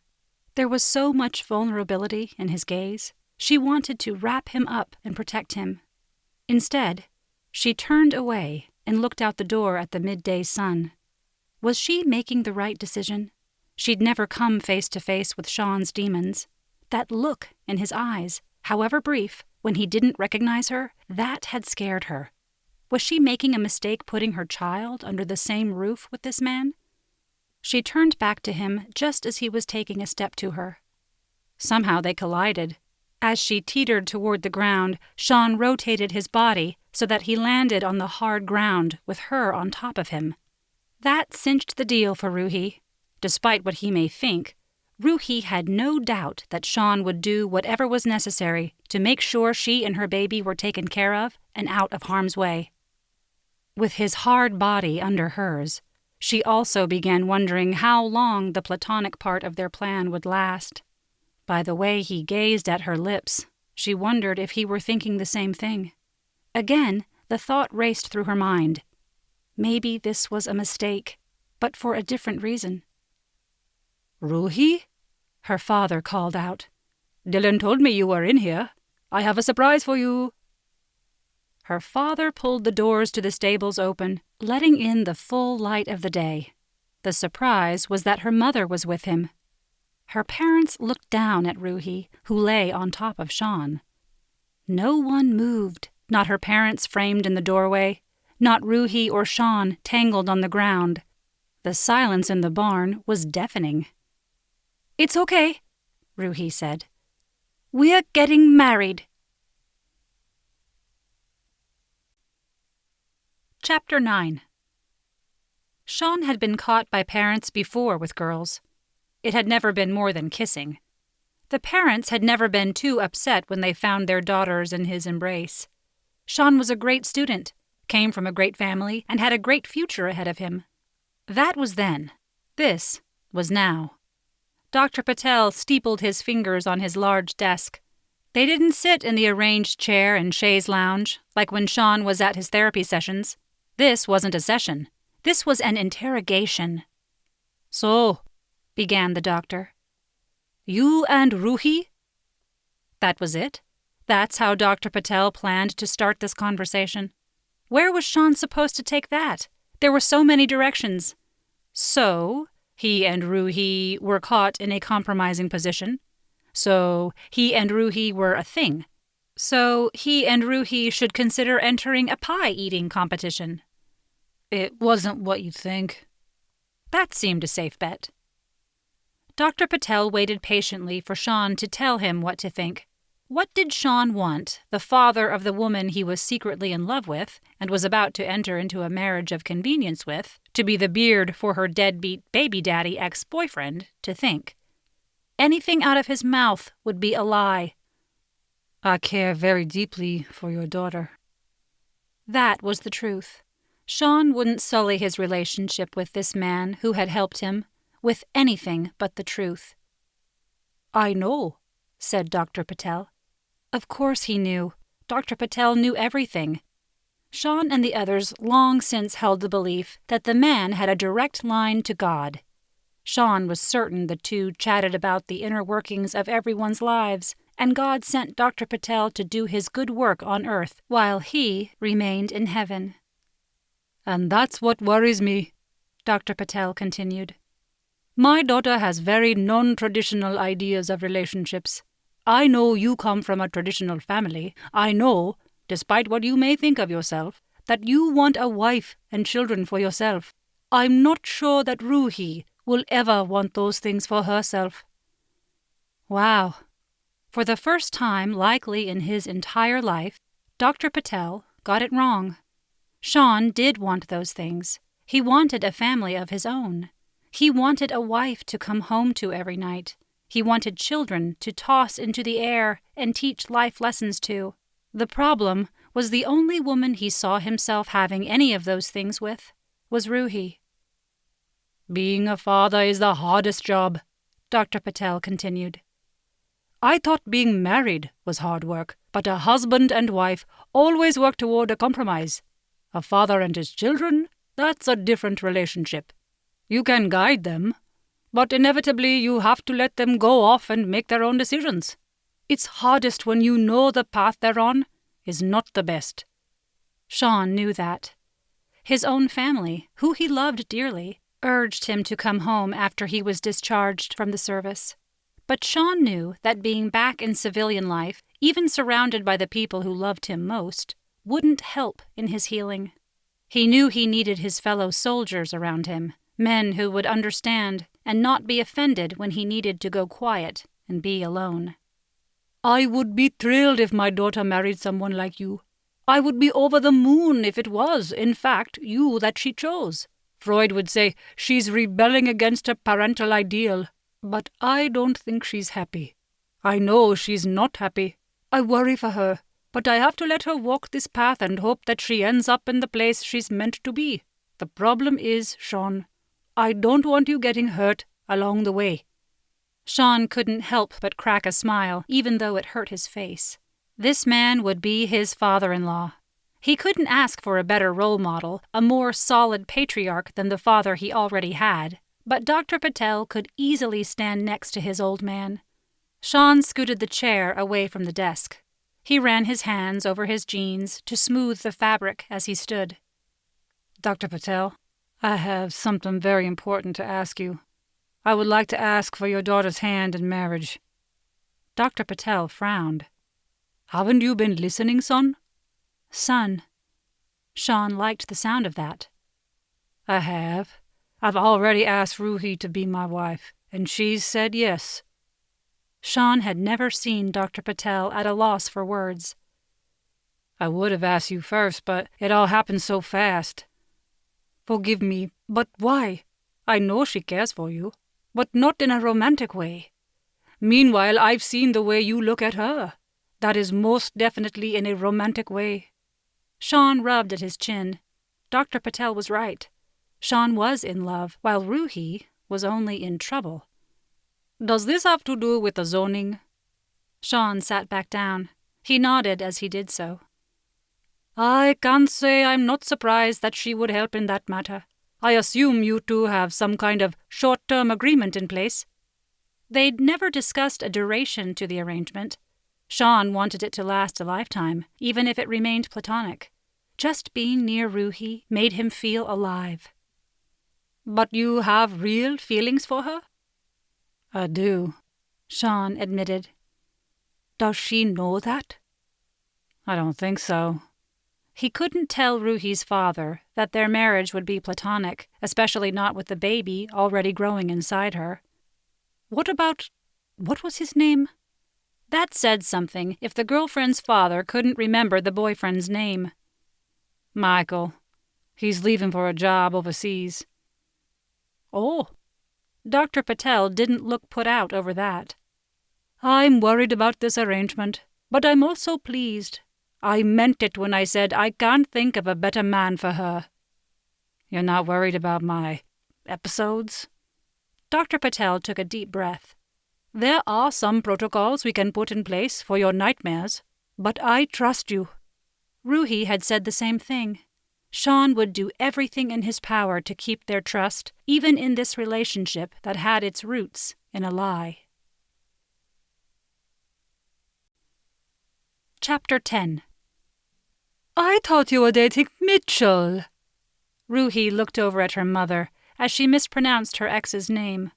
Diksha Patel was dressed in colorful pants and a bright shirt. You could take the girl out of New Delhi, but you can't take New Delhi out of the girl. His name was Michael, said Ruhi, and we broke up. Why could no one remember his name? They'd dated for 5 months. Okay, they'd been casually seeing each other for 4 months, but she'd introduced Michael to her family and friends. Hardly anyone could remember his name. True, Ruhi wanted everyone to forget they ever knew him now. So you and Sean are casual?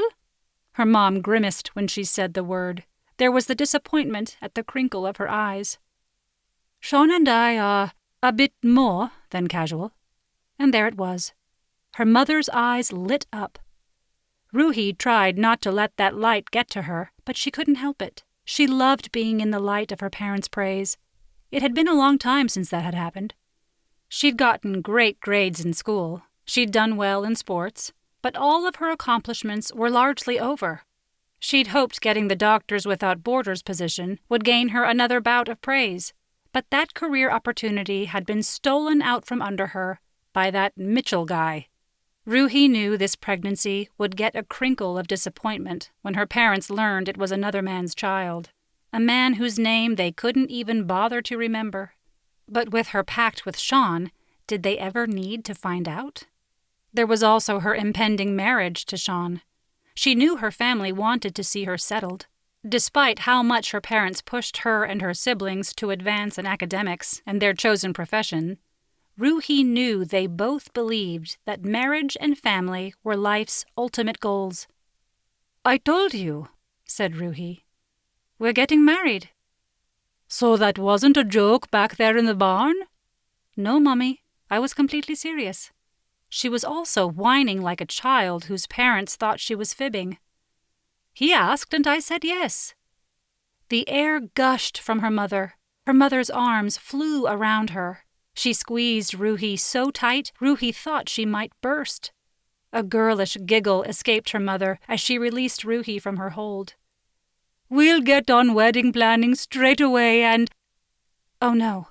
The pride of marriage and being in a union Ruhi could take, but a traditional Indian wedding that lasted days? No. There she was putting her foot down. "We're just going to go to City Hall, Mommy."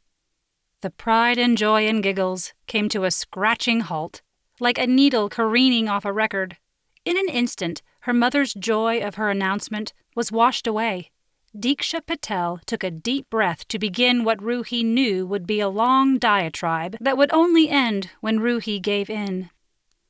"You are my last child." "I know, Mommy, but you got to do this 2 other times already." "Don't you want to celebrate your union to Sean?" "It's not about the celebration, Mommy. It's about the vows we make to each other. The commitment. That's what I want to focus on." Where did that come from? It wasn't as though Ruhi had never planned to get married. She didn't ever see herself having a huge wedding. She didn't like being the center of attention. She just liked having her family's praise. That was all she needed, her family around her as she went through this. And Sean. Sean had been her rock over these last couple of days. He'd infiltrated all of her plans for the future. How had he become so integral to her life? What she did know was that she couldn't do this without him. She didn't want to. And she also didn't want to make a big fuss over the start of their union. She knew he wouldn't want that as well. Just like her, Sean didn't like the spotlight. "Sean and I are both private people. We don't like to have a spectacle around us." "Oh," said her mother. She rubbed at her cheek, the right side of her cheek. "I see. He's worried people will stare. But he's so handsome." Sean was handsome. The scar added to that. It gave him an air of mystery. Ruhi watched some of the other women working on the ranch give him a few lingering glances. Sean never noticed, of course. He was always too busy looking down and hiding his face. But not with her. He looked at her, mainly because she forced him to when she was treating him, but he also gave her his smiles, which she knew was hard for him because it was an uncomfortable gesture. "Ruhi?" Ruhi blinked as her mother called her name. She'd been lost thinking about Sean's smiles. She quickly brushed those thoughts off. That was not a path she was going down. Sean might keep giving her smiles. She was sure he would. But they would always be friendly. She couldn't handle anything more than that. There'd been too much rejection in her life. She just needed to focus on her baby and her plan. "Don't worry," said her mother. "I'll plan everything. You'll have the wedding here, like the other soldiers, and we'll only invite a few family members." Ruhi inhaled, ready to put up a fight. But as the air traveled down her lungs, she realized that she was tired. There was no fight left in her today. "Of course, Mummy." Her mother's eyes lit up. She wrapped her arms around her daughter. Ruhi heard no more of her mother's planning, which quickly went beyond the small affair she'd just promised. Ruhi just nodded and went along and let her mother take care of everything. Chapter 11. The colors were so bright that Sean had to shade his eyes. Mrs. Patel said she invited a few people, just close family and friends. All the seats were taken at the gazebo, and a crowd stood for rows behind them, all in vibrant colors. He'd been told this was the small family ceremony known as the Ganesh Puja. This intimate ceremony happened on the first night of a traditional Indian wedding. A typical wedding, he'd learned, lasted 3 days. Ruhi had lost many of the battles over the planning of their wedding. The only 2 she'd won were having the wedding on Saturday of this week, and she had insisted that they condense everything into 1 day. Mrs. Patel had grumbled, but assented. Sean assumed Ruhi hadn't gotten a look at the latest guest list. They'd both wanted something small, but their parents had other ideas for their children. Mixed in with the bright saris, Sean saw his parents and their friends. The men were in suits, and the women wore their best church hats, Sunday crowns, and lacy fascinators. The 2 families were mingling in what was called the Sangeet, which usually happened the second evening of the traditional Indian wedding. Sean admittedly was feeling overwhelmed. It had been a while since he'd been around that many people and that much noise. He focused on his breathing and the sound of his heartbeat. "Sean?" Dylan made sure to announce himself before placing a hand on Sean's back. Sean still tensed, not from his friend's gesture. Sean tensed because he'd been found in his hiding place. "How are you holding up?" Dylan asked, looking out at the gathered crowd. "It's not exactly a small affair." Mixed in with his and Ruhi's families and friends, Sean saw his ranch family. Reed was introducing Sarai to Sean's parents. Sean saw Xavier chatting with his older sister. He'd have to go put a kibosh on that. But Fran was already stepping in between the 2 and introducing Sean's sister to his wife. Maggie was making the rounds amongst the Patel side of the family, with her dogs in tow. "You ready for this?" Dylan asked. Sean wasn't sure if his friend was asking about the marriage, or the wedding, or his future. He was trying to concentrate on Dylan's words and not the cacophony of sounds. He was trying to stay in the shade so the sun wouldn't beat down on him and remind him of the feel of the fire. He was trying to pick out the familiar faces and not be on the constant lookout for a threat. Looking out, even though Sean didn't recognize some of the faces, he knew there was no threat there. Everyone's faces were filled with joy and anticipation, and it was all in support of his union to Ruhi. These were all family and friends. No one was there to hurt anyone. Everyone was there to celebrate. Still, his heartbeat refused to settle. "We've got your back," Dylan said. "You know that." Sean nodded. "I know that. Say the word and we can make the ceremony private." Sean shook his head. Mrs. Patel and his mother had gone to so much trouble to make this ceremony happen in just a matter of days. He was getting what he wanted, the woman of his dreams hand in marriage. He could give their families what they wanted, a big gathering to celebrate. He could do this. "I just need a minute alone." Dylan nodded and stepped out of Sean's way. The moment his friend was out of sight, Sean slunk around the corner. He made his way back toward the living quarters. He was unconsciously headed toward Ruhi. He knew he'd found her when he heard a lot of feminine giggling. They were in Maggie and Dylan's house, the largest on the lot.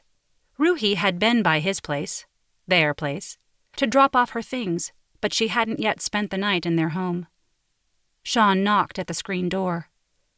"It's me, Sean. Can I have a word with Ruhi?" "You can't see her before the wedding," Mrs. Patel called out. "It's bad luck."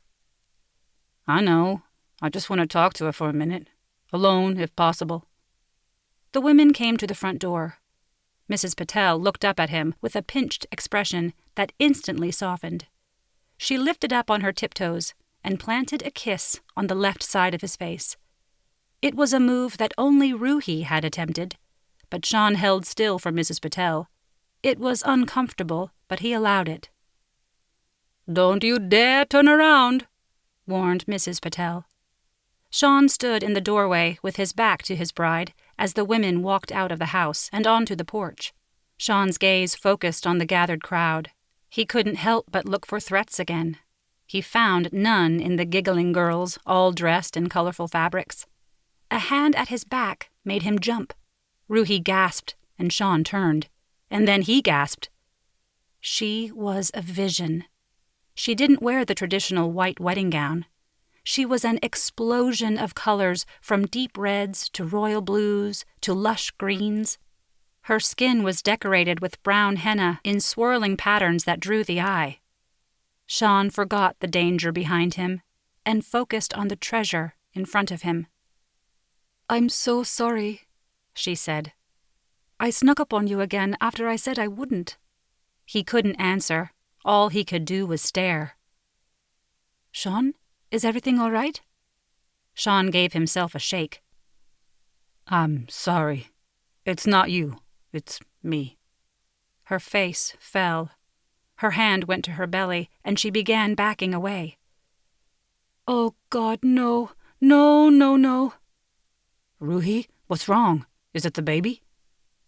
"You can't do this to me. It's my wedding day." "Do what?" "Break up with me." "I wouldn't. I'm not."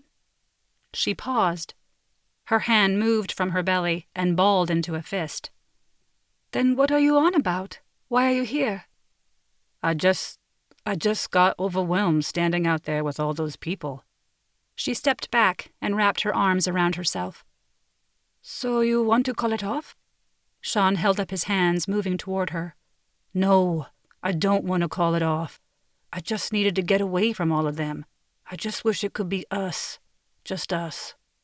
Her face softened, and she dropped her arms from her middle. "I know. I'm sorry." She walked past him, peeking out the door. "But trust me, this is small." Sean closed the door. He rested his head back against the frame and allowed himself to gaze down at her. "I just needed a minute alone." "Were you having flashbacks?" "Not exactly. My mind starts looking for the danger, and I couldn't stop assessing, even though I know they're all family and friends here to support us." "So you came and found me?" He swallowed, but the lump wouldn't move past his throat. So he came out with it. "You're my safe place. When I came to you for treatment," he shrugged, "I just knew I could trust you. Whenever you touched my scar, I didn't jerk away from your touch." "Unless I sneak up on you." She wiggled her eyebrows. Sean smiled down at her. He was too tired to try and hide what he was feeling. He knew she saw it when she had a small intake of breath. She lifted her hand slowly and cupped his cheek. He hadn't felt the skin around his wound tug when he smiled. In her hand, he felt no irritation at all. "I trust you too," she said. He placed his hand over hers. The connection sent a wave of heat through him, but he felt no danger. Suddenly, he wanted this woman to belong to him. If a piece of paper would do that, then he'd brave the entire crowd in the heat to make it happen. "Our parents went through a lot of trouble to put this wedding on," he said. "We should honor that." "True, but we can still do it our way." "What do you mean?" Ruhi removed her hand from his face. She laced her fingers with his. "Let's walk each other down the aisle. Together." Chapter 12. Ruhi didn't care about the gasps as she and Sean walked hand in hand down the aisle. There were parts of this ceremony that were traditional and parts that were all Sean and Ruhi. This part, the part where they came into this marriage of their own free will, this was all about them. Sean's hand engulfed hers, giving her warmth. She squeezed back to show him that she was with him under the gazes of those gathered. She couldn't explain how much it touched her that he'd sought her out during his time of need. More so, it shocked her how hurt she felt when she thought he was breaking up with her. She'd been trying not to get caught up in the preparations of the wedding, but the little girl inside her was bouncing on her toes when she put on her wedding sari. Her breath caught when her mother wrapped her in the fabric. Her hands shook as her sister applied the henna. Her heart raced when she heard Sean's voice at the door. He'd looked devastatingly handsome from the back as he stood in the entryway. Ruhi hadn't cared about tradition. She wanted to see him. But she'd also wanted him to see her. She didn't doubt that she'd made the right choice in partner. Sean would be an excellent husband, father, and partner in life. Already he was discussing things with her. She'd told him some of the details of her 5-year plan, mainly the parts that dealt with the upbringing of the baby. She made no mention of the offer of an exit plan for him at the end of the time period. He'd made no remark about wanting a way out, as she told him of her plans. Instead, he offered her guidance on some of the finer details. He offered input where she was unclear of her direction. He'd stood by her when she put her foot down on some things their mothers had insisted on in the wedding. He'd also commiserated with her at other points when their mothers asserted their will over their children. Yes, they were a great team. And now they were walking down the aisle together to make it official. It would seem her mother would get another portion of a traditional Indian marriage.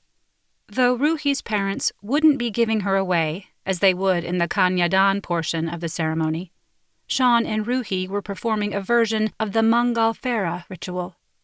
In that ritual, a couple would join hands and walk circles around a fire. The couple walked hand in hand through their gathered guests toward the sun. They came to stand before her father, who would be officiating the ceremony. Her dad was all smiles as he looked down at his youngest daughter and the man who would promise to take care of her for the rest of their lives. "Friends, family, canines." The dogs yipped as her dad announced their breed. The humans chuckled. In the distance, a bird called out a song. It would seem everyone and every beast was excited at the impending union. "We are gathered here today," her father continued, "to witness the union of this fine man who will soon be my son in name and deed, and my youngest treasure." Ruhi felt tears sting her eyes as her father gazed down at her with more pride and joy than she'd ever seen. Sean, still holding her hand, gave her fingers a squeeze. Ruhi held on to Sean through much of the ceremony.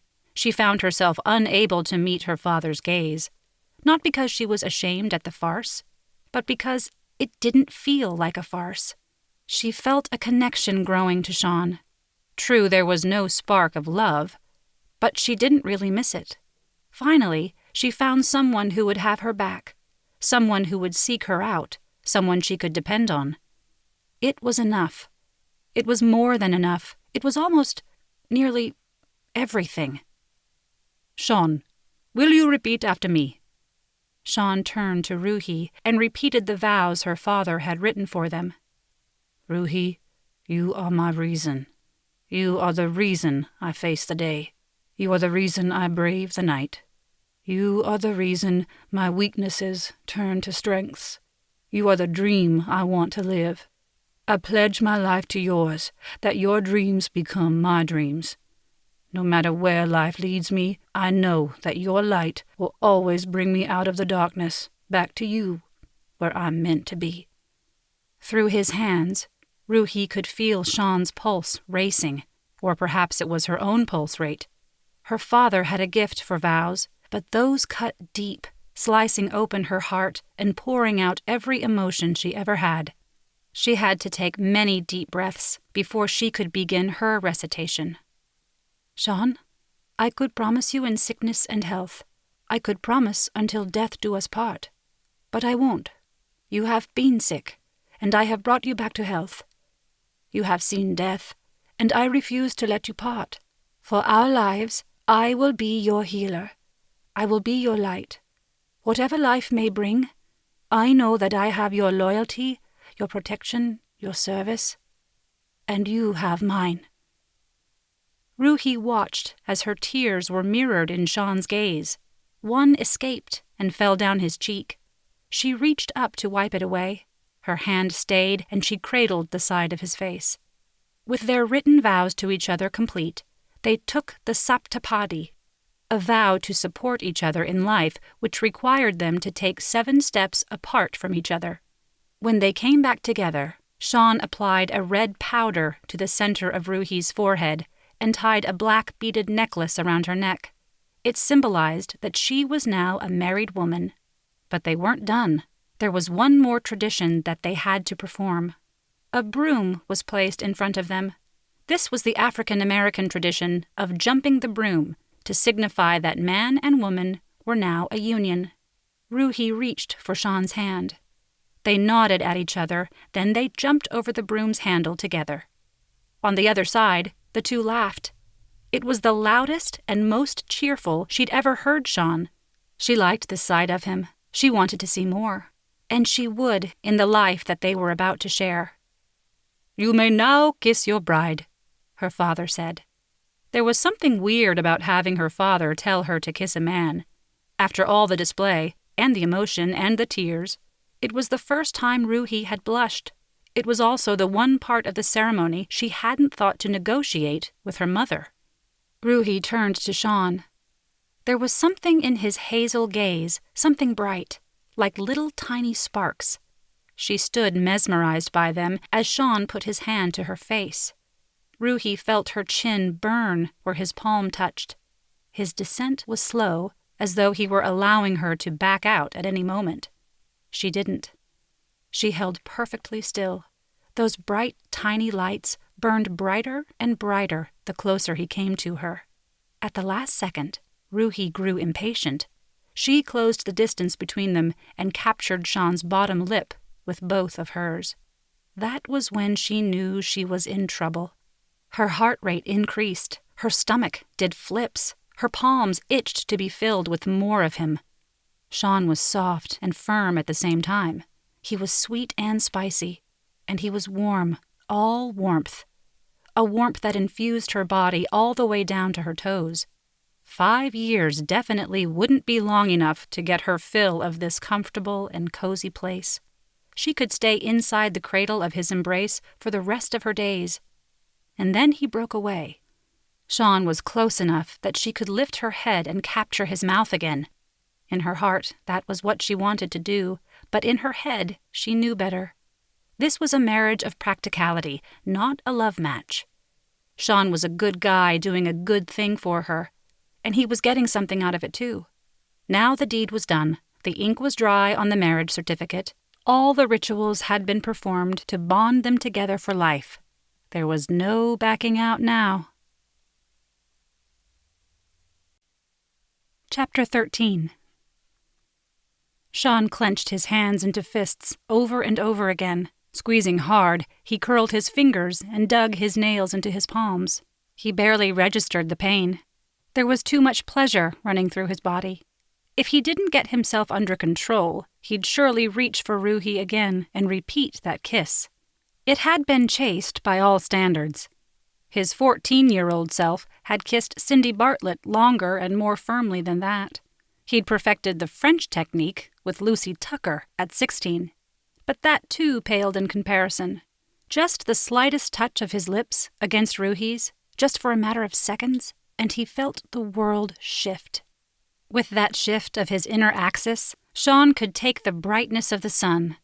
The clapping of the people gathered, which would have made him wince and retreat into the shadows, didn't bother him so much with Ruhi by his side. He would have never left her side with any potential of danger, but these were all family and friends, and they were cheering their union. Since he couldn't kiss her again, he contented himself with nibbling at his lips, searching out any remaining hint or trace of the momentary sweetness she'd gifted him. He knew that would be the only time they'd kiss. This was to be a marriage of convenience, not one of love. The only passion was on his side, but it was enough. All he needed was to keep Ruhi by his side, where he knew she'd be safe and cared for. Her and her child. Music began to play, and the makeshift dance floor cleared. Ruhi turned to him, her gaze apologetic for putting him on further display. Sean didn't care. If it meant holding her in his arms again, he didn't mind at all. He would walk through a minefield just to stand in her shadow. Sean took Ruhi's hand in his. He gave her a slight tug, and she came to him. She placed her head against his right cheek, over his scar as they began to sway. Had she done that on purpose? She knew he didn't like it when people stared at his wound. Now they'd be staring at her instead of his scar. "Thank you," she said, only loud enough for him to hear over the music and the murmur of their guests. "For what?" "I don't know if you realize it, but you've just taken on a lot. You see how my mother likes to celebrate. You'll be expected to be at many more of these family celebrations." "I don't mind," he said, and truly he didn't. "I like your parents." "You've also agreed to become an instant father." There was that. Sean had always been good with kids, until the blast. Now he shied away from them. But a baby? An infant was innocent. An infant he could help mold and grow. He would teach this child the right things, just as his father had taught him, just as Ruhi's father had taught her. Was that a tickle of hope, he felt? "I won't lie," he said. "I'm nervous about—" He looked down at her silk-covered belly. His gaze lifted to meet hers. Ruhi's lips were pursed. Was she holding her breath? "But we make a great team," he said. "Don't you think?" Her lips relaxed into a smile. "I do. We do. But you're the one who has to put up with me." "I like you." Did he say that too quickly? Was his tone too vehement? Did his hold on her tighten slightly? Had she heard the truth in his statement? He may have said the word like, but he meant love. Sean loved Ruhi. He had since the first time she'd put her healing hands on his cheek. He knew she didn't feel the same, but she didn't have to. He would protect her. He would look out for her. He would eliminate any danger before it could get to her, whether she liked it or not. "I like you too," she said. There was a sparkle in her eyes. It looked to Sean like hope. For the first time in a long time, Sean felt like a hero again. Under her gaze, he was. He would not only slay dragons for this woman, he would not only run into burning buildings for her, he was prepared to change a dirty diaper. That was true devotion. "We're gonna be okay, aren't we?" she asked. "This was the best decision for both of us?"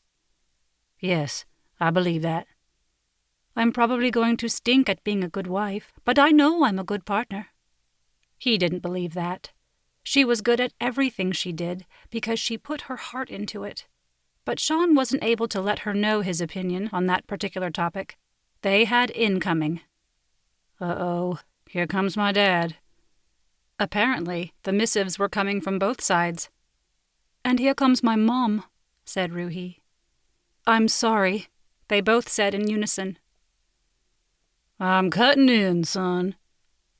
Luther Jeffries offered his gnarled, work-worn hand to Sean's new wife. "I want to dance with my beautiful new daughter." "And I want to dance with my new son," said Mrs. Patel, moving into the space Ruhi vacated. "Oh, Luther, the beautiful grandbabies they're going to give us." "I can't wait to bounce them on my knees." Both of their parents spoke over Sean and Ruhi. Ruhi's smile wavered. Sean's tightened. "But we'll have to wait," said Mrs. Patel. "My daughter has a 5-year plan. Isn't that right, Ruhi? No babies until you've checked everything off your career list. We'll have to be patient." Sean watched Ruhi tense in his father's embrace. His father didn't notice. His grin and his pride were so palpable, Sean doubted anything could bring the man down. Sean knew his parents worried about him. They'd been over the moon to learn he was marrying, and marrying Ruhi to boot. They'd met and liked his nurse last year. "You dance beautifully, Mrs. Patel," said Sean, twirling the older woman in his arms. His father could be distracted, but he doubted the psychologist's wife would turn so easily, and so he turned her away from her daughter. "Oh, my dear, you must call me Mommy. All my children do." "Yes, ma'am. Mommy." "I want you to know I truly don't think my daughter could have done better than you. My husband has a lot of respect for you, as do all the men here. I know you're a man of faith, though a private one. Still, I wish you would join us at church. Let people see how beautiful your spirit is, both inside and out. Thank you, Mrs. Mommy. I promise I'm going to make your daughter very happy. The secret to a good marriage is honesty. You be honest with each other, and you'll last a lifetime. Yes, ma'am. Sean twirled the woman again as he answered. Mrs. Patel frowned as she came out of the turn. Oh no. Did she suspect something? Did she know they were already enmeshed in a lie? Yes, what? Oh. Yes, Mommy. Chapter 14. The party lasted into the night. Between the gospel and soul music from Sean's side of the family, to the Bollywood tunes from her side of the aisle, the partying, the praising, and the dancing, it didn't look like it was going to stop until dawn. But Ruhi was exhausted before midnight. Before she knew it, Sean's hand was at her low back, and he was steering her away from the festivities. He said their good nights as they went. All Ruhi had to do was lean into his shoulder, which she did. She was his wife, after all. This was definitely a perk. She didn't have to stand on her own. She would be expected to lean on him a bit if she were tired. And she was tired. Between the ceremony, the cake, the curried chicken, the fried chicken, the barbecue chicken, and rice and potato salad, she was ready to be rolled down the lane. And there was still the fact of the growing being inside her, who zapped her energy every other second. Luckily, zapping energy was all the baby was doing. Ruhi had been able to eat and keep the food down, but having to constantly tell small lies and stick to a story made her mentally exhausted. Everyone wanted to know the story of how she and Sean fell in love. They'd concocted a simple enough story that stuck as closely to the truth as possible. After her last breakup, Sean was there to pick up the pieces. They realized they had feelings for each other that had been growing over the year they'd known each other. They knew that it was right, so they decided not to wait.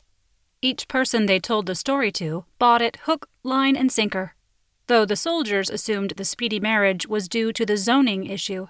Her side of the family didn't have any issues with quick marriages. Ruhi and Sean had thought his parents would need more convincing, but they had met Ruhi before and were thrilled at the union. Telling the story wasn't a real hardship. What truly bothered Ruhi was having to fib about her love for Sean. She liked Sean, more and more each day. But love? She wanted to tell everyone that that emotion wasn't in the cards for her. Michael had been right. She'd never felt that spark for him. She'd never felt it for anyone. Now she had to pretend it was there with Sean. Sean deserved a spark. He deserved a romance. He deserved a girl who would look at him with stars in her eyes. He'd never get that with Ruhi. An even worse thought entered her mind. What if he sparked with someone one day during their marriage? What if it was Ruhi who stood in the way? But she was too tired to think of that. Sean's hand at the small of her back was far too comforting. All she wanted to do was stay in the crook of his arm and rest. Before she knew it, they were back at his place. Sean unlocked the door to his cabin. She'd been inside briefly today, but only long enough to drop off her necessities. The rest of her things were still back in her apartment. This house was still foreign to her. She'd visited Dylan's cabin to have dinner with him and Maggie shortly after their wedding. She'd visited Fran and Eva's home when Rosalie had come down with a bad cold.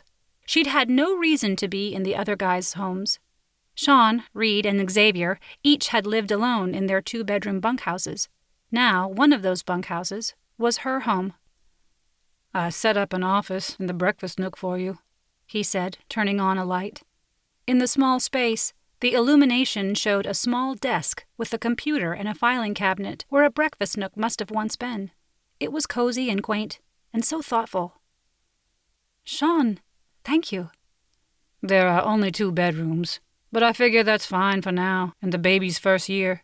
We can decide if we want to add on to this house or build something new in the future. The future. When she was a mother. All of her plans were out of whack. She still had more revisions to make with her 5-year plan. She'd have to consult Sean in those plans, but she definitely wasn't doing it tonight. She just wanted to rest. You're tired, said Sean. He steered her down the hall. It's been a long day. We can talk about this at another time when you're thinking clearly. We'll do what you think is best. Me? Of course. I know we agreed to be equal partners, but this affects you most. You take the lead. I'm behind whatever you want to do. His hand was still at the small of her back. It was the only thing holding her up. Standing in front of his spare bedroom door, Ruhi turned and wrapped Sean up in her arms. Slowly, tentatively, his arms came around her. Belatedly, Ruhi wondered if she'd overstepped her bounds. Was she being too affectionate with him? Too familiar? And there's something else, he said, as his cheek rested on the top of her head. I think the balance of duties will be skewed for a bit with you being pregnant 24/7 for the next year, so I'm taking on a majority of the household chores. I insist. Ruhi didn't know what to say. Sean was practically the man of her dreams, offering her everything she ever thought she wanted in a relationship, except they weren't in a relationship. "Thank you," she said into his chest. She was tempted to fall asleep with her cheek resting against the cushion of his right pec. "I couldn't do any of this without you." I told you.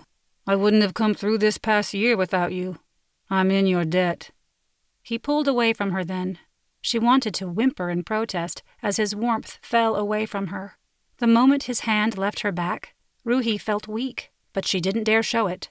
With just these few gestures, Sean proved to be the best boyfriend she'd ever had.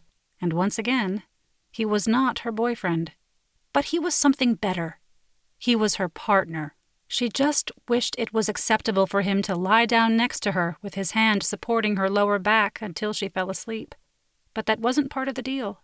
So Ruhi closed the door to the spare bedroom behind her and found herself as she always was, alone and on her own.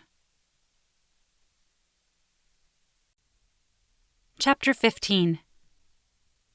"Sean, you don't have to do this." Sean gazed down at his new wife. Her lips were pursed to one side of her mouth. It was her thinking face. He'd found the facial gesture endearing when she'd first started treating him. He'd soon learned it was the expression she made when she was unsure of something and would have to go and consult a chart or a medical text. "This is now part of my responsibility," he said. Ruhi pulled her car into the doctor's office and put the car in park. Sean had loved the surprised look on her face when he'd opened up the driver's side door for her and then hopped into the passenger seat. He knew Ruhi liked her independence, and Sean had no need to take any of it away from her. He didn't think letting a woman into the driver's seat, or a man cooking for a woman, or either of them picking up a dustpan, made him any less of a man.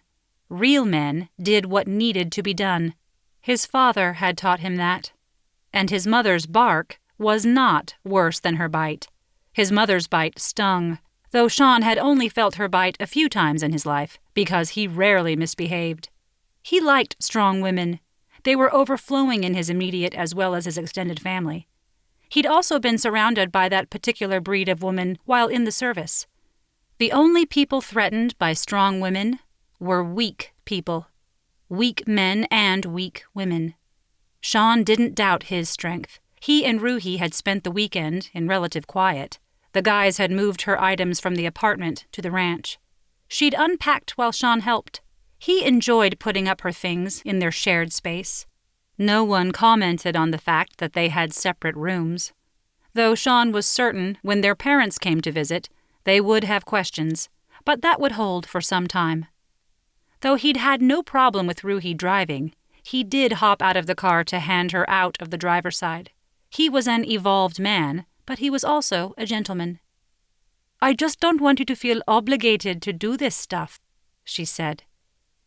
"If I had to go to the doctor's outside of the ranch, would you come with me?" "That's different. I'm your nurse." "I'm your husband." That remark made her hold her tongue. He hadn't said that out loud. This was the first time, and he liked the sound of it. Sean placed his hand at the small of Ruhi's back, preparing to guide her across the street. He looked left and right for any signs of danger as he waited for her next protest. There were no cars coming in either direction. There also was no argument coming from her lips. Instead, she leaned into him and allowed him to guide her into the building. As much as he liked this strong woman beside him, who could stand on her own, he loved it when she took solace in his embrace. He chalked up her lack of fight to the pregnancy. He'd be certain to take advantage for the next 8 months. Sean kept his arm around her as they waited in the waiting room. He joined her in the exam room, turning his back as she undressed to step into a hospital gown. The doctor joined them shortly after. Sean had been surprised to find that the OBGYN Ruhi had chosen was a man. He would have been certain that a modern woman such as herself would want another strong female delivering her firstborn. Ruhi had shrugged and said she wasn't a sexist. It was her first visit with the OBGYN, so the doctor didn't know any of their particulars, and that included their relationship.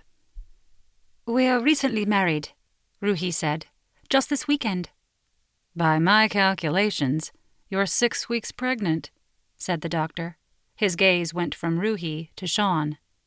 "That's about right," said Sean. He watched the doctor's shoulders relax. Sean wondered how many times that math had broken couples up. "Would you like to hear the baby's heartbeat?" asked the doctor. Ruhi hesitated. She looked to Sean. Sean took her hand in his. He lifted his brow. The decision was hers. Ruhi turned to the doctor and nodded. The doctor lifted the hospital gown to reveal Ruhi's belly. Sean felt he should avert his gaze. But he was her husband, and for all intents and purposes, the one who put the baby in there. So he looked. There was a translucent splat of jelly on her flat belly. Then the doctor pulled out what looked like a back massager. He put the bulbous head on her belly and began moving it around. Both Ruhi's and the doctor's gazes turned to a black and white monitor. Sean didn't look away from his wife's belly. Not until he heard it. The sound pounded into his ears like a soldier's march. It crackled like the interference in a two-way headset.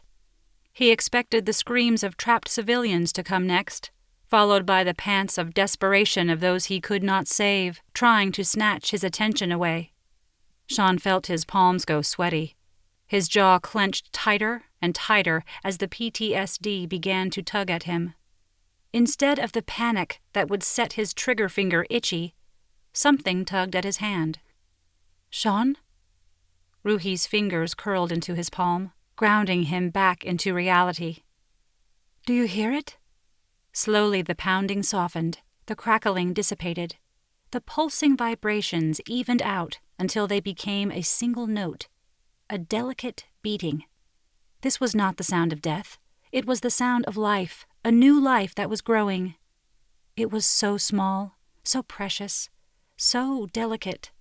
For the first time in a long time, Sean wanted to run toward the pounding.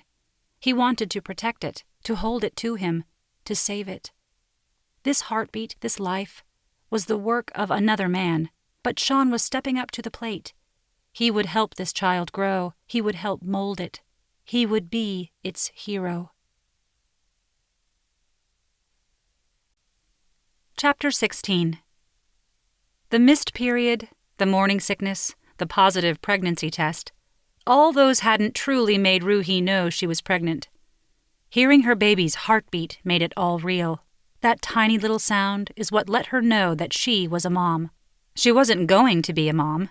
It had already happened. There was a living, breathing, beating life inside her. It was growing fast, and it was depending on her. The realization clicked the second she heard her child's heartbeat, the second she saw the monitor come to life with the evidence deep in her womb. And when it did, all her carefully thought-out plans went out the window. This was a lifetime job. In 1 year, she'd be holding a baby in her arms. In 5 years, she'd be doing the same. Any job, any mission, any adventure would have to involve and revolve around her child. And Sean. Ruhi had fought so hard to prove she was independent her whole life, but in an instant, she couldn't imagine the rest of her life without these two beings. One she hadn't met yet, one she'd known for a short while, who'd become integral to her well-being. She handed Sean her car keys as they exited the doctor's office. He walked around and opened the passenger side door. She'd never liked that gesture. a man opening doors for a woman as though he was the key to her passage through. When Sean held the door open for her, or pulled out her seat for her, or held out his hand to her, it made her feel that he was making way for her to experience something she'd never known before. And best of all, she knew she wouldn't do it alone. Ruhi stepped into the passenger side of her car. She settled into the seat. She strapped in as her partner in life took the wheel. "Are you hungry? Tired?" Sean asked. Ruhi shrugged. She was content to let him figure out the agenda for the rest of the day. She didn't doubt he'd get her exactly what she needed, and so she closed her eyes. When she opened them, they were back at the ranch. She smelled spicy foods, but she was still inside the car. A bag of takeout sat in the back seat. Ruhi smiled. It was exactly what she needed: rest and food. She waited for Sean to come around to the passenger side and hand her out. With the food in one hand, she took his other hand. Once she was out of the car, he rested his free hand on the small of her back. Inside their home, Sean settled her on the couch with the TV dinner tray. He pulled the food out and placed the cartons before her. "You're spoiling me," she said. He only smiled. "You've taken care of me so long. It's time someone took care of you. Just for the day. You can boss me around tomorrow." "Am I bossy?" Sean paused, looking down at her. "You're assertive. You know what you want. And you're smart. Most of the time I assume you've thought things through, so I'm happy to follow along. That's important to a soldier. You want to trust the person in your squad. You're in my squad now." "I trust you too." His lips parted, but he said nothing. Ruhi's heart beat in her ear. Her cheeks flooded with warmth. The moment was so ripe for a kiss, if they had that kind of relationship. Which they didn't have. Which they couldn't have. The last thing Ruhi wanted was another man telling her he felt no spark for her. Sean wasn't in love with her. They'd known each other for a year. If love was going to show up between them, it would have done it months ago. What was between them was a warm and cozy friendship. She could lean on him. Better yet, he had proven he wouldn't buckle under the weight or turn from her if the load got too heavy. She'd kissed men that she hadn't felt a spark with, hoping something would kindle and grow. When she'd kissed Sean, there had been no spark, only a sense of rightness. He was the right man for her. Maybe kissing didn't have to stay off the table in this relationship. Maybe they could enjoy each other physically someday. She certainly enjoyed his embrace, just the simple nearness of him. He was young and virile. Surely he couldn't go without the comfort of a woman for the rest of his life. They had time. She would broach this subject in the future, maybe after the baby was born. "I know you have the rest of the day off," he said, "but I'm going to go check on a few things around the ranch. I won't be long." "Okay." He leaned down toward her. Ruhi held her breath. Her mouth watered as he came nearer. Maybe the physical things could start between them sooner? Ruhi tilted up her head. Sean's lips didn't make it past her forehead. Warmth spread through her as he planted a light kiss between her brow. Not an explosion, just a pleasant hum of heat. "Call me if you need anything," he said when he pulled away. "I'll be fine," she smiled. He rose and headed out the door. Ruhi watched after him. Her mouth watered even more as she watched the backside of him go out the door. She still felt that burning hunger when the door clicked shut. Finally, she registered the buffet before she attacked the food. She was partway through her second carton of takeout when her phone rang. When she looked at the caller ID, she dropped her fork. It was Michael. What did he want? It didn't matter. She didn't want to deal with him now. But she should answer. She should tell him about the baby. He had a right to know, even though she was certain he'd shuck his responsibilities. By the time she reached for the phone, it had stopped ringing. Maybe he'd call back. If he did, she'd tell him. If not, she'd call him later. By the time she'd cleaned the takeout boxes, Michael hadn't called back. Sean hadn't returned either. Ruhi didn't feel like waiting for either of them, and so she took a nap instead. Chapter 17. Sean aimed to rush through his chores and get back to his wife. His last sight of Ruhi, tucked in on the couch, gazing up at him, was all he could think of. He was having a hard time convincing himself that there was nothing between them with the way she'd looked up at him. Perhaps the more time they spent together, the more this could become something that resembled a real marriage.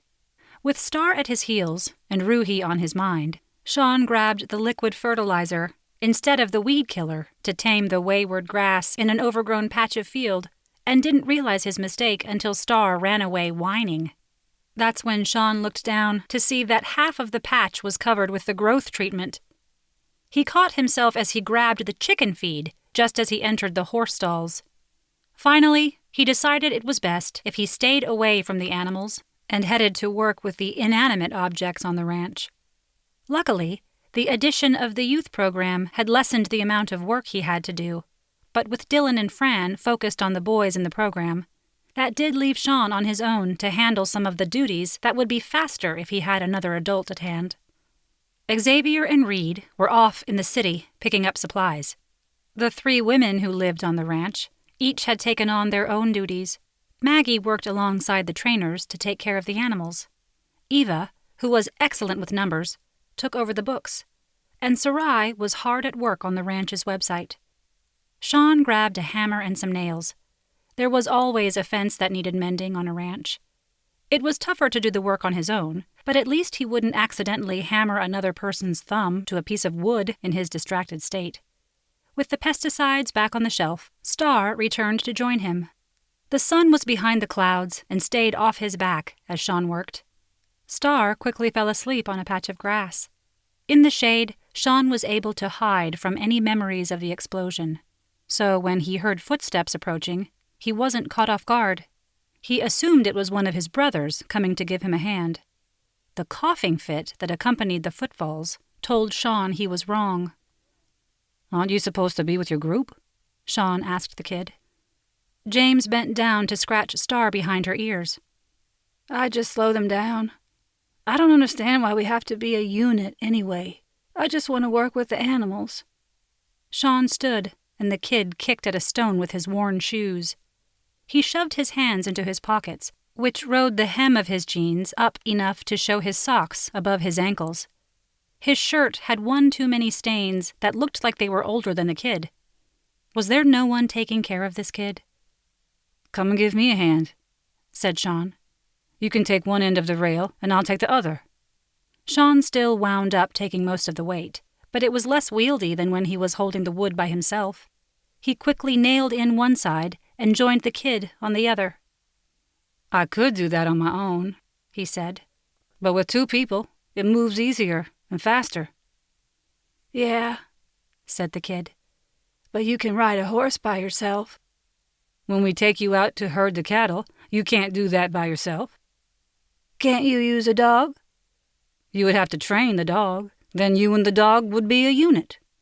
James pursed his lips at that. He shoved his hands back into his pockets.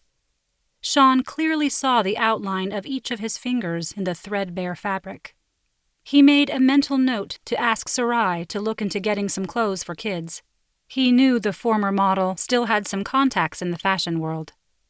After the kid's hesitancy to take charity money for the prescription, Sean assumed that James wouldn't take the handout of clothing. Sean had managed to sneak some cash into the kid's backpack the last time they were on the ranch. It was enough to pay for the prescription. Sean hoped the kid had used it for that. "You need someone to watch your back," Sean said. "The friends you make will watch your back, but you need to watch theirs too." Speak of the little devil. Maurice made his way through the fields towards them. He didn't look pleased as he came up to James.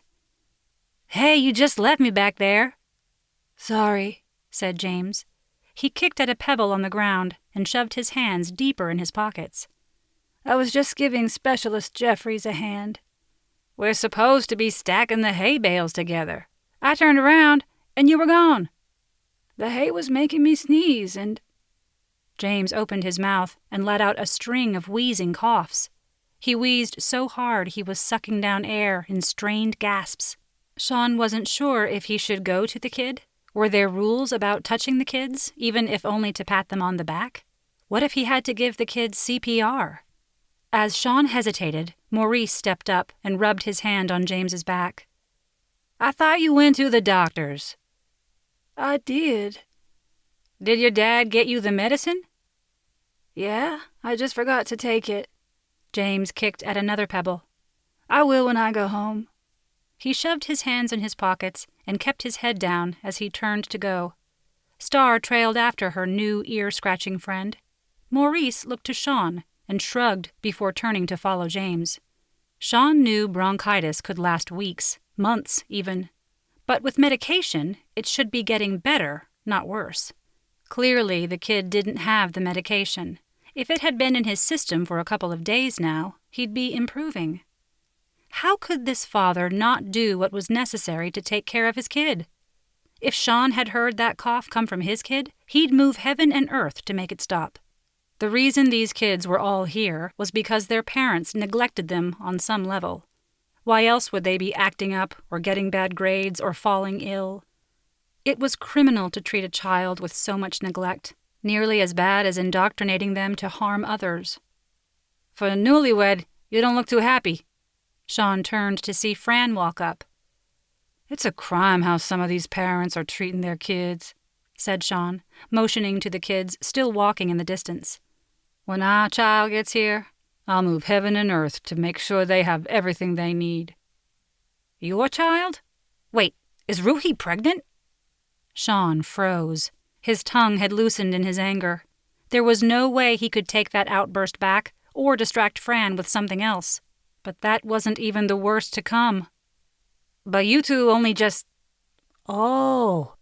Fran had obviously done the math in his head and came to the baby daddy conclusion without Moripovich's blood test results. Fran whistled, tilting his head back to the sky. Then he dropped his gaze to Sean's, a serious look on his face. I know how you feel about her, but another man's child? He left her, said Sean. What kind of man does that when a woman is carrying his child? I'll be here for them both. I'll be the best husband and father. The title role of best father he wasn't worried about. He'd had great examples of that in his life. The title role of best husband? There he worried. He was married to the woman he was in love with, but he had to hide the depth of his feelings on a daily basis. Well, at least the pregnancy was one less thing he had to hide. Look, Fran, we're keeping it quiet. Of course, Fran nodded. But Sean knew that by the time he got home, it would be all over the ranch, including to the medical offices where Ruhi's dad would be tomorrow. And then they'd all start doing the math. Chapter 18. Ruhi felt exhausted in her dream. She knew that morning had turned to afternoon because she could feel the sun on her cheek, but she was cold. Why was it so cold? Her eyes refused to open until a trail of heat touched her brow. Her awareness tracked that heat, across her forehead, down her jaw, behind her ear. Then it was gone. Ruhi blinked her eyes open in search of the heat and found Sean. His brown skin positively glowed in the afternoon sunlight. His hazel eyes were like stars shining solely for her. She wanted to curl up and burrow deep in his feather-light embrace, but he jerked his hand away from her face, and he looked down, shutting off her view of the twin stars. She blinked a few more times. Light was all around him, strands of sunlight coming through the window, like sparks. It had been Sean. He'd warmed her through with the slightest touch. I'm sorry to wake you, he said. You looked so peaceful. It was. I am. He lifted his lashes to look at her, and there it was again, that light in his eyes. Fireworks bubbled in her belly, but she didn't feel sick. Lightheaded, yes. Dizzy, a bit. Breathless? Definitely. These weren't pregnancy symptoms. These were the things people said about falling in love at first sight. But that wasn't happening. Not between her and Sean. She'd known Sean for a year. If anything were to spark between them, it would have happened by now. So this couldn't be love. Could it? It was the first time she'd seen him in this light. Before, it had always been under the harsh glare of fluorescent light in the clinic. He'd never been looking down at her. She'd always been looking up at him, or eye to eye as she examined him. but her heart was doing funny, fluttery things under his gaze. Ruhi knew love happened immediately, as well as over time. It had just never happened like that to anyone she knew, certainly not anyone in her family. Everyone talked about it being in an instant, or shortly after the first meeting. She'd been in too many relationships where she stuck around to wait and see if something would catch. It never did. Hadn't she given up on that? She had, but something was happening inside her. Something itched. Something burned. One moment it wasn't there, and the next it was. Ruhi, we have to talk. In another instant, she felt sick. The lightheadedness, the dizziness, the breathlessness swung across a spectrum that pointed to nausea. The cat's out of the bag, he said. Or rather, the bun is out of the oven. What? Ruhi sat up. The change in altitude sent her head reeling. She reached out for something to hold on to, and Sean was there. He wrapped his hand around hers, and she felt grounded, but not secure. Sean slid onto the couch beside her, and like a magnet, her body snapped into place inside his embrace. If he was breaking up with her, he'd have to figure out how to pry her out of this spot because she just didn't have the energy or the inclination to move. Instead of pushing her away, his arms wrapped around her. One came to rest at her low back, the other cradled her head. How are you feeling? He asked. Warm, Ruhi said into his chest. I was so cold, and now I'm warm. I'm so sorry about that. I keep the thermostat low in here. I thought the blanket would be enough to keep you warm. It was, but this is better.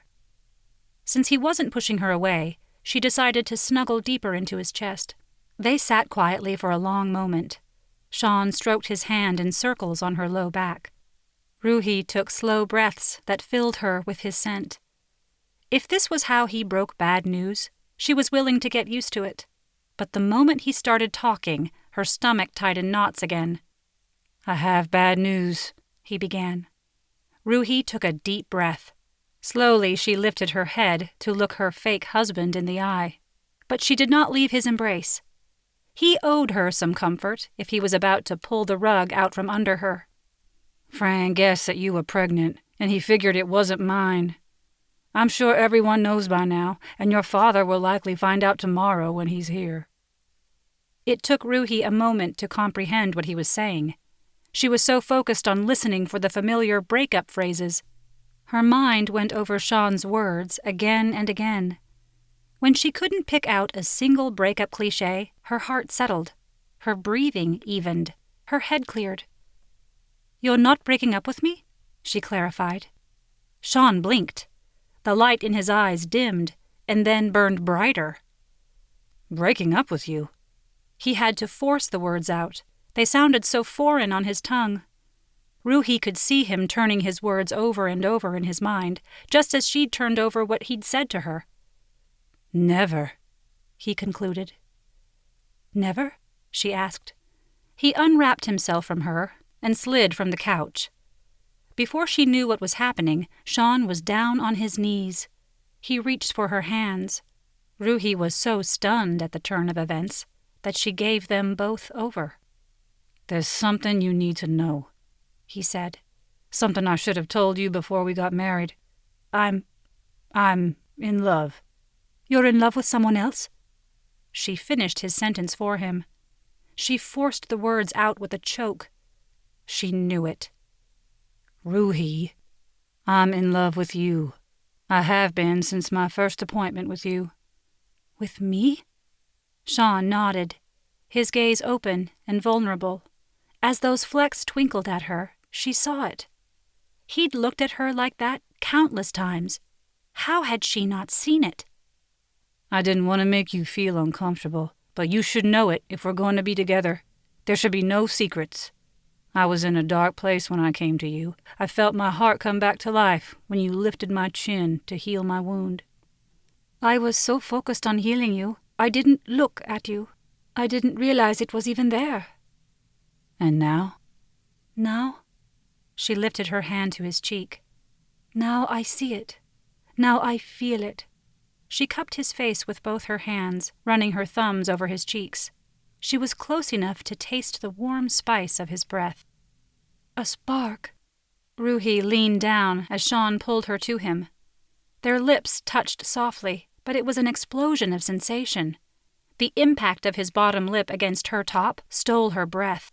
When he tilted her head to gain more access, Ruhi's entire world went off its axis.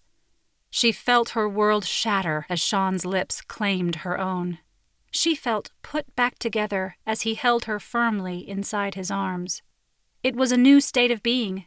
She no longer felt that she was an independent woman. She'd become more. She'd grown, and was now a rock-solid unit. Chapter 19. Warmth surrounded him. He felt the heat radiating from his chest. There was a lightness in his limbs and a tingling in his hands. Absent was the cold steel hardness of a weapon. Sean waited for the panic to settle in. He was defenseless in a dark, hot place, but his heart was calm. The warmth moved up to his face. He felt it creep and crawl through the grooves of his cheek where the wound lay. In the nightmares, he never had the scar. Not until he woke up and ran his hand over his face. That was the only way he knew he was out of the dream world and back to the harsh reality. The heat left his face and quickly migrated to his back. This was more like the regular nightmares, the ones that mirrored the horror of what he'd faced back in a combat zone. The pounding in his ears started next. Only there wasn't just a deep hollowness with the drumming sound. It went from a single heartbeat to multiple and back again. From out of the darkness, the sound of cries rose. The high-pitched wail of an infant's cry quickly drowned out all the other voices. Sean inhaled to calm his heart speeding, trying to gain control of himself. This was a dream, a nightmare. He just had to wake up, to open his eyes. But the bodies fell around him. The child's cry rang louder in his ears. The trilling wail of distress threatened to break his entire being in two. He managed to open his eyes, but he was still in the dream. Shards of light broke through. It was the light of the flame. Red-hot, angry sparks leaped out at him. They lashed at his skin, licked up his spine, smacked him in the face. But he didn't fall. He couldn't. He knew the only way out of the dream was to find Xavier, but the man's prone body was nowhere to be found. Then he saw it. At the end of the tunnel, he saw Ruhi, a child in her arms. Her child. Their child. His child. The child screamed in distress. Ruhi called out in fear. She was calling his name. Desperation tore through Sean like a missive finding its target. Sean pumped his legs, but the faster he moved, the farther away they appeared to get. And still, Ruhi called out his name. He was close. He was so close. A dark figure moved into view behind Ruhi and the baby. The figure was small, half Ruhi's size. It was a young boy. The boy wore what Sean knew to be a suicide vest. Tears streamed down the kid's face.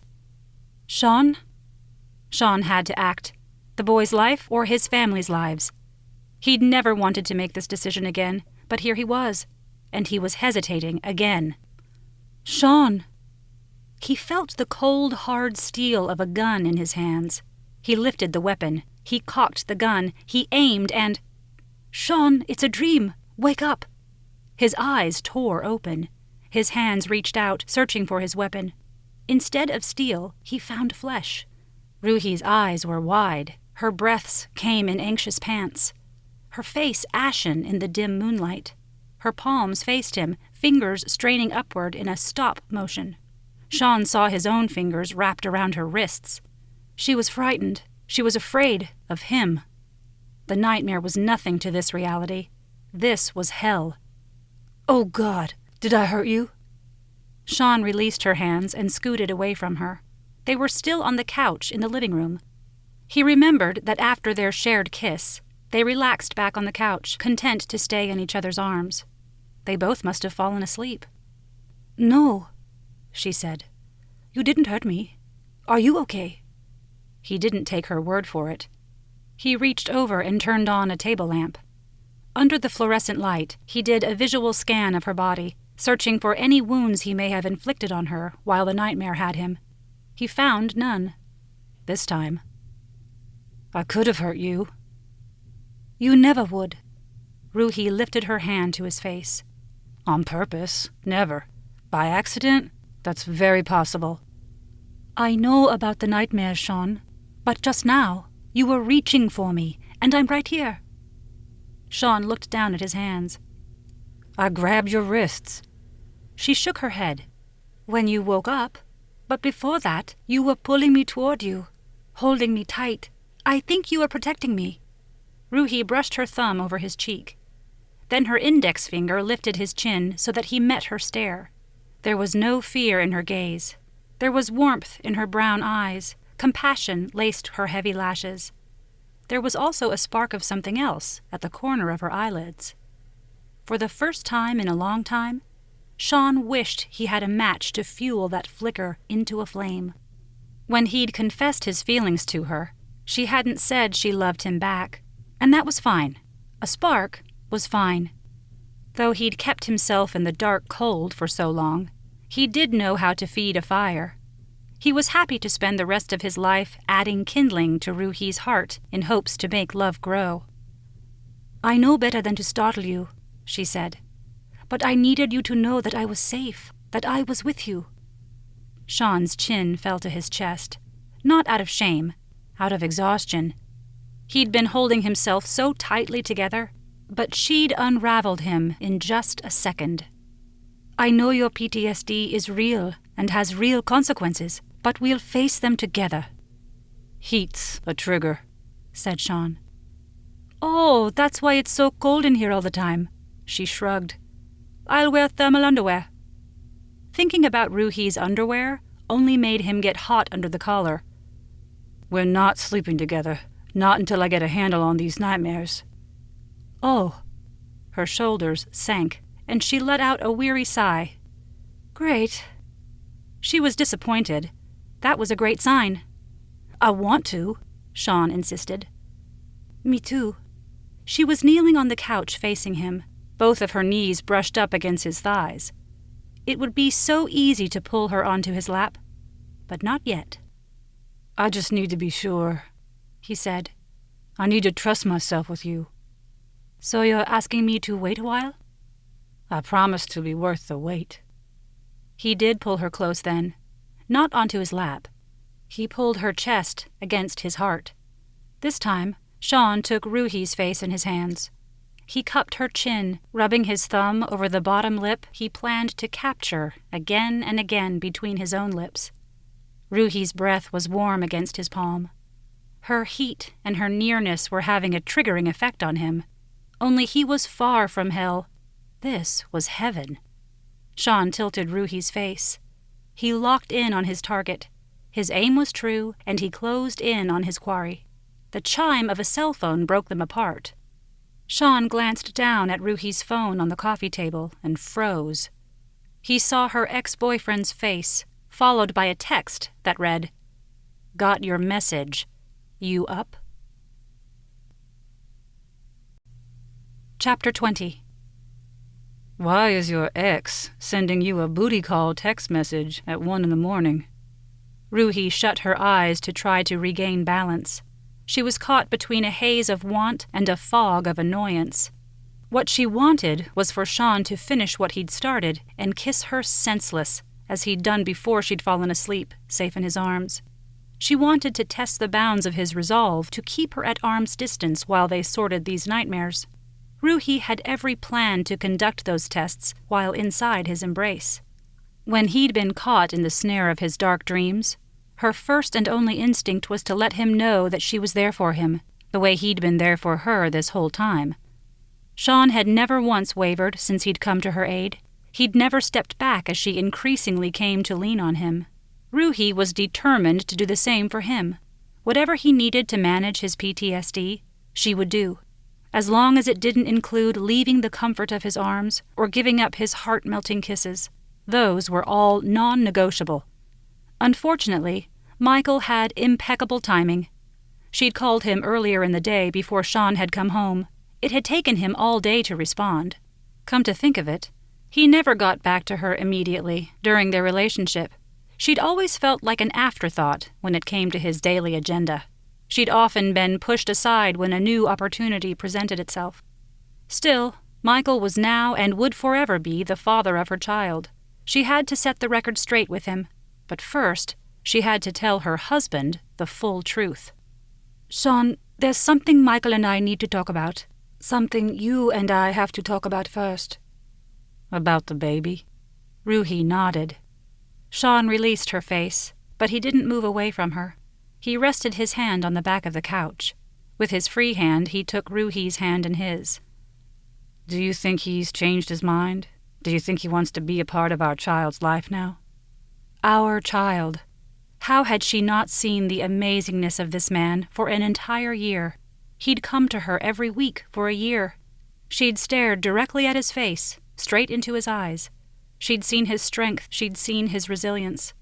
She knew he was trustworthy and honest, but that mutual respect that shone through as he regarded her, that immediate acceptance without judgment, those qualities finally pierced through her prescriptive mind and lodged inside her heart. Ruhi wished she'd opened her eyes to him last year. She wished she'd allowed him into her heart sooner. Then this would be their child in spirit, as well as in blood. But she couldn't hide the facts. By now, everyone on the ranch would know. They'd know she was pregnant, and Sean wasn't the father. Her parents would know by morning, and would likely be crushed that they weren't the first to know. She'd screwed it all up. Even worse, Michael, the child's father, would be the very last to know. Michael can't change his mind until he has all the information, she said. Sean's brows drew in confusion, but his gaze remained patient.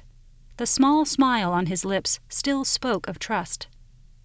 I never told him I was pregnant. Now he pulled away from her. His fingers released hers. His arm that had lain on the back of the couch pulled out of the half-embrace. You never told him about the baby? I found out I was pregnant after we broke up, and he was preparing to leave the country. He was already sleeping with someone else when I tried to tell him. Ruhi. He didn't look at her. He looked down at his hands, the hands that had been holding her a moment ago, bringing her into his embrace, into his protection, into his heart. I know. I was just so humiliated. But I called him again this morning. He's just now getting back to me. Sean lifted his gaze. His hazel eyes dark, his jaw tight. And if he wants to get back with you? Trust me, he doesn't. Do you want him to want you? Sean wrung his hands together, clenching and unclenching his fingers into fists. No. Ruhi laughed at that. Not at all. She had wanted Michael to want her, but being wanted by Sean was far better. So why was Sean getting up from the couch? Sean? Ruhi rose to join him. A child needs both their parents. This child will have a mother and a father, regardless of what Michael decides. I thought I was stepping into a vacant spot. You did, she insisted. You stepped into my heart. Sean's gaze raked over her. Ruhi felt exposed under the heat of his perusal. She felt her soul was laid bare as her husband judged her past decisions and present actions. Sean didn't have a wide range of facial expressions, but Ruhi knew his face so well. He was hurt. He was confused. He was disappointed. Sean? It's late. You should get your rest. He held his hand out to her, but when Ruhi reached her fingers to his, he ducked his hand around her back. All week long, when he'd rested his hand at the small of her back, she'd felt anchored, grounded. Now she only felt the weight of the world pulling her down. Sean walked her to her bedroom door. He turned the knob and handed her inside. Good night, Ruhi. Sean. Let's talk in the morning. And with that, he shut the door with a quiet snick. A moment later, she heard the same small snick of his door shutting her out. He hadn't said the words, but Ruhi felt that somehow they'd just broken up. Chapter 21. The sound of his name on her lips reverberated in his ears again and again. It muted the sounds of screams and cries of his nightmare. It left him feeling cold. He couldn't close his eyes in bed, but keeping them open, he could only stare at the shut door. He'd had her in his arms. He'd tasted her lips. He'd admitted to his feelings, and she'd reciprocated. It had been everything he'd ever wanted, and it was all based on a lie. Not the lie they told together. That lie was different. It had been for the greater good. They'd done it to protect the child, only now it might have been for nothing. What if Michael wanted to be a part of the baby's life? Ruhi had said she didn't want her ex back, but if he wanted to be a part of the baby's life, she couldn't exclude him. So where did that leave Sean? Whether he'd known about the baby or not, Michael had tossed Ruhi aside when he'd dumped her. Sean knew the breakup hadn't been consensual. Most weren't. She clearly hadn't expected it, hadn't wanted it when it happened. Sean would never toss Ruhi to the side. He wanted her back in his arms right now.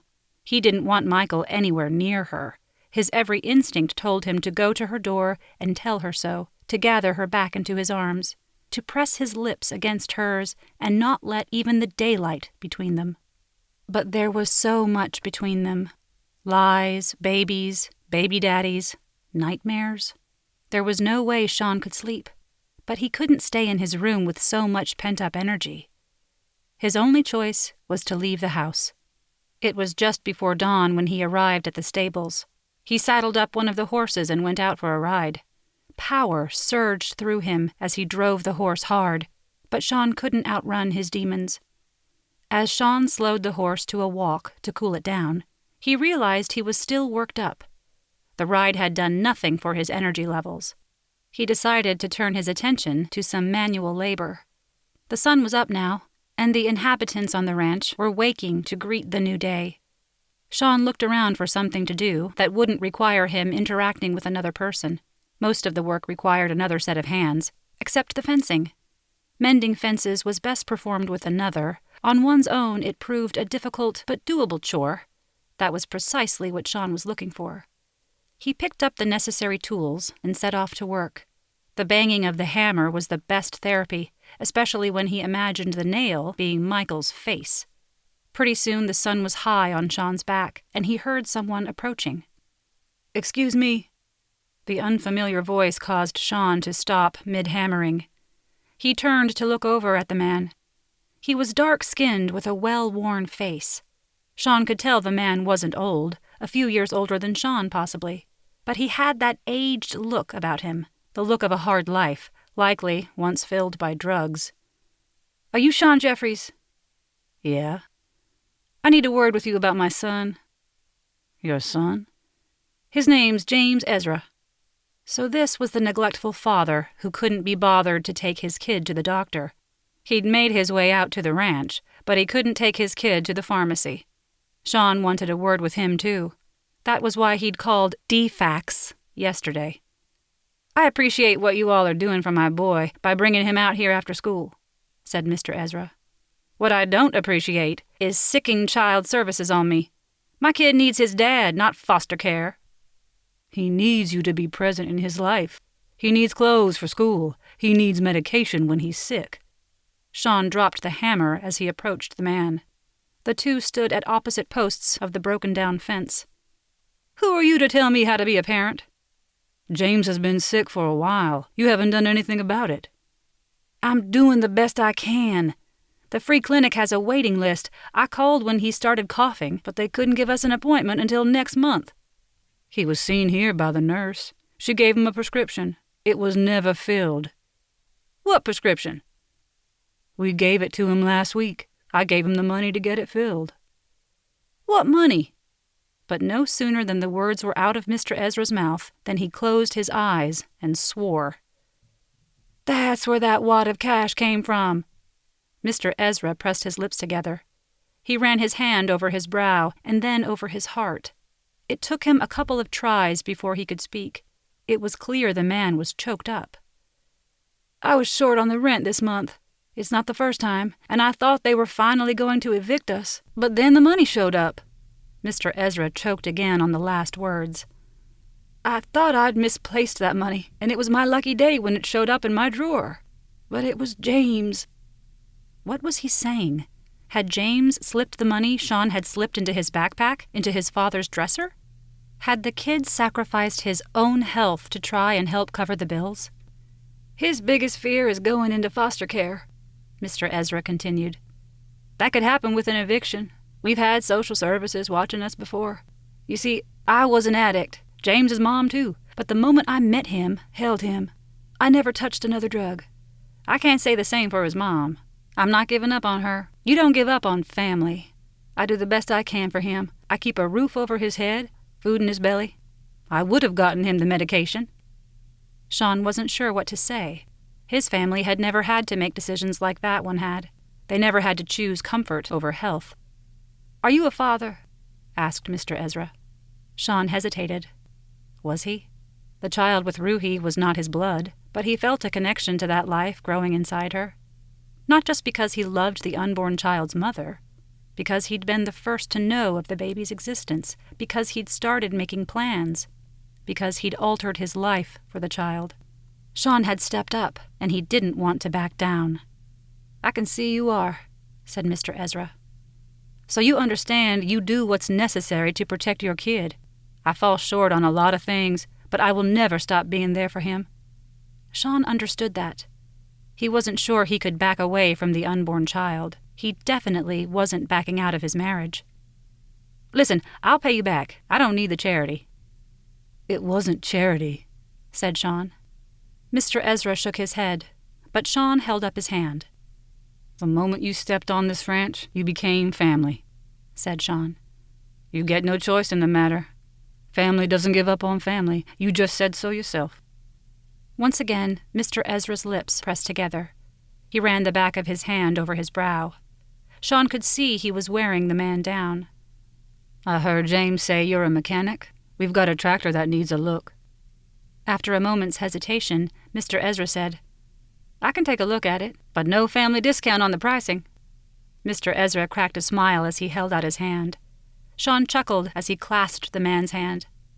This ranch had a way of collecting new family. As Sean and Mr. Ezra turned to head toward the barn where the broke-down tractor was parked, a Prius drove down the lane. The man behind that wheel was not a family member that Sean wanted to collect. The car belonged to Michael. Chapter 22. A stabbing pain in her gut ripped Ruhi from her sleep. Her breaths came out quick and raspy. Her pulse raced, and her heartbeat thrashed in her ears. No sooner had the pain stabbed her did it disappear entirely. What it left behind was a desolate ache in her chest. Ruhi scratched at her chest, certain she could feel a tear. The more she rubbed, the deeper the wound felt. As a medical professional, she knew that heartbreak was real. The emotional stress caused by a breakup or stress in a relationship could appear as real physical symptoms. Sean had only held her for a few hours, but the loss of his arms around her, supporting her, felt like the loss of a limb. Is this what it was like to fall in love? She'd risen to love, and the ascent had been perfect. Now she'd fallen flat on her rear, and it hurt worse than anything. Sean hadn't exactly broken up with her, but his silent reproach was worse than any of the breakup lines she'd been fed. His disapproving gaze cut deeper than her parents' grimaces about her dating choices. Ruhi did not want to live her life without his hard-earned smiles. She didn't want to walk any farther from his warm embrace. She had to figure out how to win him back. A knock sounded at the front door. Ruhi rushed out of her bed to get it, but her steps slowed as she came into the living room. Sean wouldn't knock on his own front door. On her bedroom door, sure. It was unlikely he lost his keys to his home. Even if he did, the inhabitants on this ranch didn't always lock doors, especially not during the day. Ruhi didn't want to talk with anyone else, especially if it was going to be a discussion about having one guy's baby while marrying another.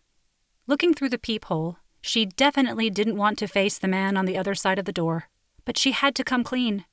She pulled the door open to reveal Michael. At the sight of him standing in his collared shirt and casual slacks, Ruhi felt a dull pain in her lower back.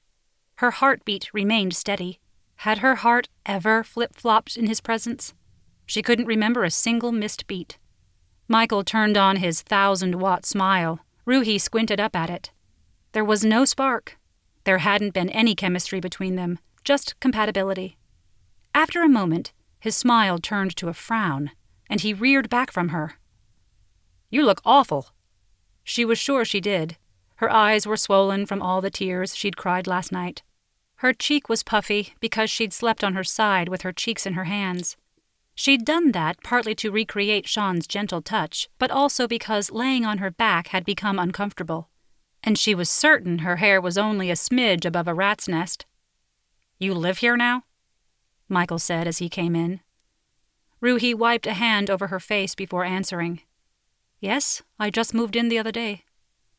And you're engaged? Michael's eyes were glued to the ring on her left hand. Married, she confirmed.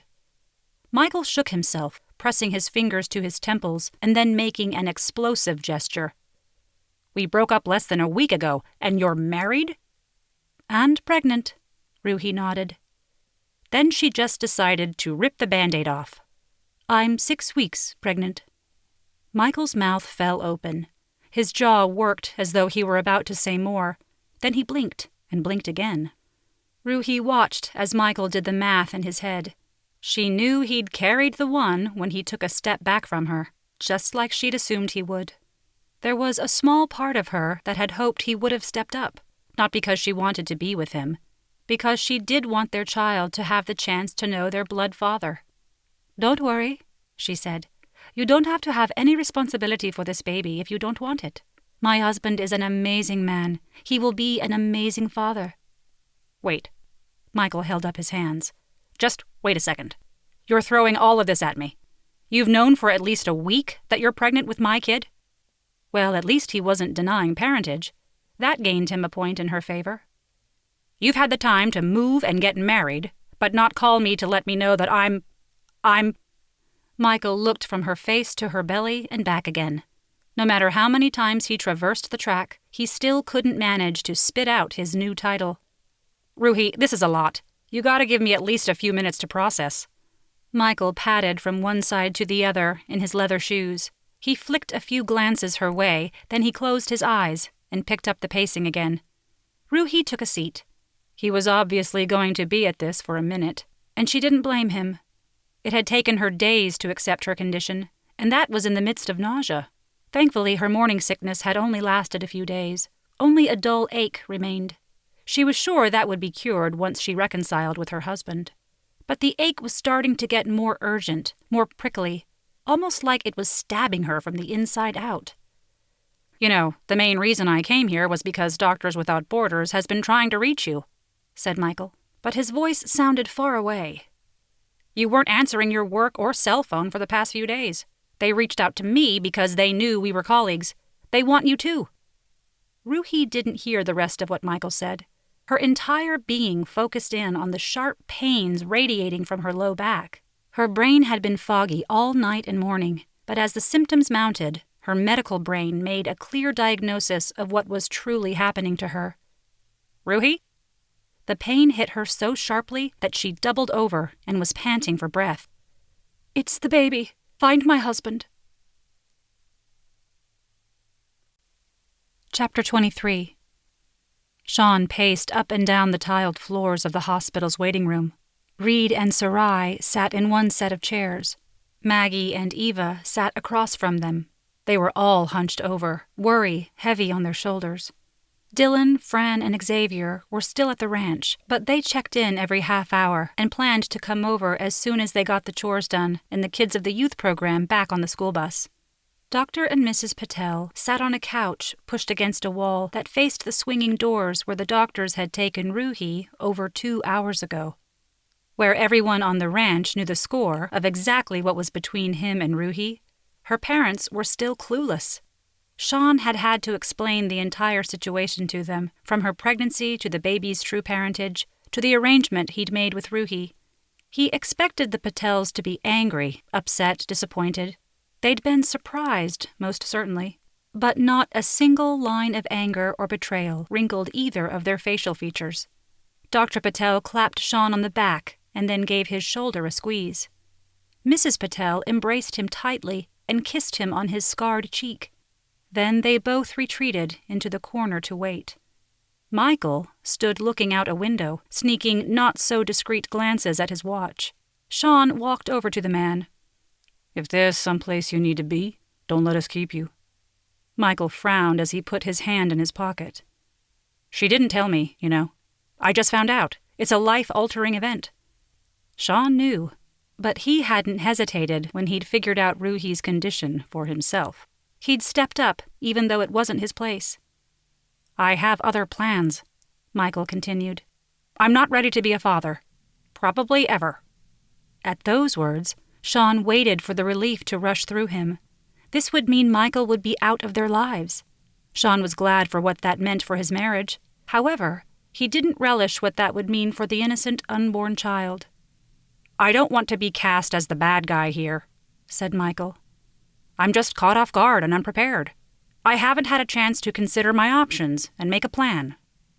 This man was so like Ruhi, with his need to arrange all the details of his life. Life didn't always work according to plan. There was that old saying, after all. Sean was sure God was laughing at them both. Sean was sure he was laughing at them all. Sean didn't mind the laughter. God could enact whatever plan he chose was best, so long as Sean got to keep the kid and the woman. "Look," said Michael. "There's nothing between Ruhi and I. We were just casual. I mean, I'm not after her." "Well, I am," said Sean. "I've got her, and I'm not letting go. I'm holding on to the kid as well." Something flickered in Michael's eyes. Sean wasn't sure if it was relief. "But this is a big family," Sean continued. "There's room for you if you choose to be a part of your child's life." Sean held out his hand. Michael stared down at it for a full minute, confusion and uncertainty on his face. Finally, the other man reached out and clasped Sean's hand, but his grip wasn't firm. Over Michael's shoulder, Sean saw Dr. Patel smile approvingly. Sean had thought that he and Michael were far enough out of earshot that the others couldn't hear. But of course, everyone was paying attention. "That extends to us too," said Mrs. Patel. "Us too," said Reed. Michael looked over at the small crowd of Ruhi's family and friends. His expression screwed in what looked like discomfort at the outpouring. This wasn't likely a part of his plan either. Not this big of a family. The double doors swung outward, and the doctor who'd taken Ruhi back emerged. The white-haired woman looked down at her clipboard and not up at the group of people who rushed up to her. "Who is the child's father?" the doctor asked. Both Sean and Michael stepped forward, but his step was unsteady, and he fell back in line with the others. Sean came to stand before the doctor. "How's my wife?" "She's going to be fine." "And the baby?" asked Mrs. Patel. "The baby is fine, just a bit of cramping. It's not unusual, but Mrs. Jeffries will need to stay on bed rest for a while." "Can I see her?" asked Mrs. Patel. "She asked to see her husband," said the doctor. Sean heard his own footsteps as he walked down the hall to Ruhi's room. His palms were sweaty and empty. Then cold steel gripped him as he turned the doorknob. Ruhi lay on the bed looking out the window. Her hand slid up and down her belly absent-mindedly. She turned to him, and he saw a spark in her gaze. He felt it ignite his body. The door closed quietly behind him. "Sean." She reached for him. There was so much resonance in how she said his name. Relief, vulnerability, hope, love. Sean didn't hesitate. He raced to her and pulled her in his arms. "I'm so sorry for walking out on you last night." "I should have told you about Michael. I should have told Michael about the baby. I have now." "I know. We worked it out." "You? We? Who?" "Me and Michael. We agreed. I get full custody of you." She narrowed her gaze at first. Then realization dawned. She threw back her head and laughed. The sound was like magic. It flooded his body with a warmth that made him feel safe, certain, rescued. "He thinks he got the better deal," Sean said. "What about the baby?" Ruhi asked. "Worst case scenario, this kid will have one father, 6 aunts and uncles, and more people than they could ever count to care about them. This baby will want for nothing, just like his or her dad." I need you to know that I choose you, she said. Over and over again, I choose you. I want to spend my life with you. I want to raise this child with you. I want to plan my life with you. I've fallen hard for you, but I don't want to do it again. It hurt. Now I just want to rise with you. I'm not sure what that means, but if you want it, I'll give it to you. It means I love you. Sean closed his eyes, savoring the sound of those words. She would be his beacon in the dark, Ruhi's light, her love. He knew he had a long way to go to manage his demons, but he now had an angel in his corner. I love you too, he said, gazing down at his wife. I promise to reach for you and not run or walk away from you again. Ruhi put her hand to his face. He would have sworn that her touch healed him, but his wounds had hardened on the outside. Ruhi penetrated into the depths of him, and his pulse raced to pull her close to him, to have, to hold, to protect for the rest of his days. She was his permanent mark. Epilogue. I don't understand why we had to come all this way to buy music. Couldn't we just download it from the internet? Xavier sent up a silent prayer for today's youth. Kids like Carlos were so used to having everything at their fingertips with the click of a button. I don't want to get a digital song. We're at the store to get the album. Carlos's face pinched in confusion. You do know what an album is, don't you? Yeah. It's a collection of songs that are like grouped together. They're in a list under an album title, and you can buy them all together in one download. All Xavier could do was shake his head. Most kids today had never heard the scratch of a record playing, the touchdown of a needle on vinyl, the squeak as a part of the record skipped. They heard everything as a pristine replication of ones and zeros, not analogous waves. Whoa, this looks like something out of an old-time movie, said Carlos. Xavier put his truck in park outside of the small mom-and-pop record store. It was one of the last in the entire state, likely one of few remaining in the entire United States. Just like independent bookstores and home movie stores, music stores were disappearing fast in the modern world of online retail, subscription services, and free downloads. Xavier wasn't entirely averse to the digital takeover. It made getting the obscure music he liked to listen to easier. He had a healthy iTunes library of purchased music. There was a library of CDs in his home. But Xavier was a traditionalist in this sense. When he could get the physical album, he'd jump at the chance, even if that meant driving an hour out of his way to do so. He hopped out and went into the one-story building. On the right of the record store was a small diner with very few customers. On the left was an electronics store. Unfortunately, all the lights were off inside. It had likely gone out of business some time ago as handheld devices took over the technological world. Inside the record store, a pretty woman stood behind the counter. She had earbuds in her ears and was looking down at the cell phone. She didn't look up as he came up to the counter. "Excuse me?" She didn't respond, and he had to repeat himself twice, getting louder each time. When he finally caught her attention, her brows pinched in annoyance until they landed on his face. Then the telltale smile of interest lit her features. Xavier was used to women showing interest in him based on his looks. He would have distracted himself with her attention, but for the long drive and the pre-teen browsing the aisles. "I called ahead," he said. "You should be holding an album for me. Songs of Faith by Aretha Franklin." She went behind the counter and came back with the album. "Is it for your mom?" "No." Xavier didn't offer more. He reached out for the album with greedy hands. He'd been searching for this for years, and finally he had it in his hands again. "It's over $100 for this," said the clerk. "You know you could get it for $10 on Amazon." Xavier jerked his gaze up to her, disgust clear on his face. What was she doing working in a record shop if she pushed people to the competitor? It didn't matter. He'd found what he was looking for, and now it was time to go. But after paying, he couldn't bring himself to leave immediately. There was something about a record store and the musty way it smelled. He found joy flipping through albums looking for a treasure. It reminded him of his youth and his time with... He shook his head.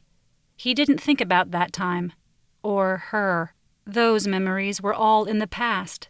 Perhaps he should go back and talk to the disloyal cashier. She was so unlike her that it would certainly take his mind off of his past. Carlos had found the sheet music section and was busy looking for the notes to Final Fantasy. He'd recently joined the school band. The kid had settled on drums to the dismay of all the early rising residents of the ranch. Xavier looked up at the cashier. Yeah, she might be a good distraction for a few minutes. Just remind him of how much he'd changed since his younger years. How much he didn't deserve a girl in a floral dress who smelled of lilacs blowing in the wind. Xavier took a step towards the clerk, but there was something tethered to his leg. He looked down to find a child with her stubby arms wrapped around his right leg. "Sorry," said the cashier. "That's the other cashier's kid. She doesn't speak. She usually doesn't even interact with people." Xavier stared down at the child. She had a round face, like the cherubs on the stained-glass windows of his hometown church. She smiled up at him with the most angelic grin, but it was her eyes that caught and held him. They were steel gray with royal blue at the edges. It was like he was looking in a mirror. In the distance, he heard a door open. Voices trailed out.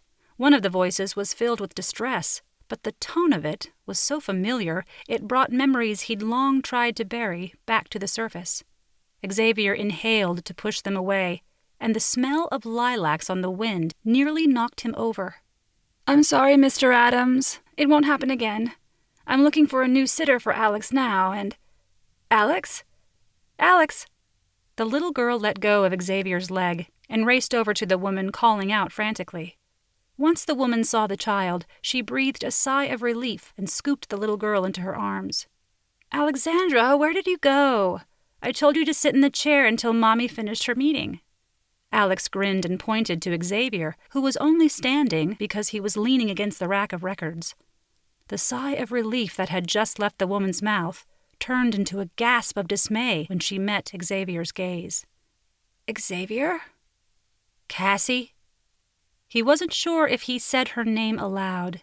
It had been over 2 years since he'd uttered the name of his first and only love, nearly 5 since he'd last seen her, and now she was standing in front of him, holding the hand of a child who couldn't have been more than 4, a child who had his eyes. Can you say secret baby? You won't want to miss Purple Heart Ranch's notorious bad boy reconnect with the good girl who got away. Even more importantly, you won't want to miss why these two had to part ways, and then witness their journey back to each other. That's what's coming up in the next installment, in Having His Back, Book 5 of The Brides of Purple Heart Ranch. Order your copy today. This has been His Permanent Scar, a Sweet Marriage of Convenience series, The Brides of Purple Heart Ranch. Written by Shanae Johnson. Narrated by Megan Moses. Copyright 2018 by Shanae Johnson. Production copyright 2020 by Shanae Johnson.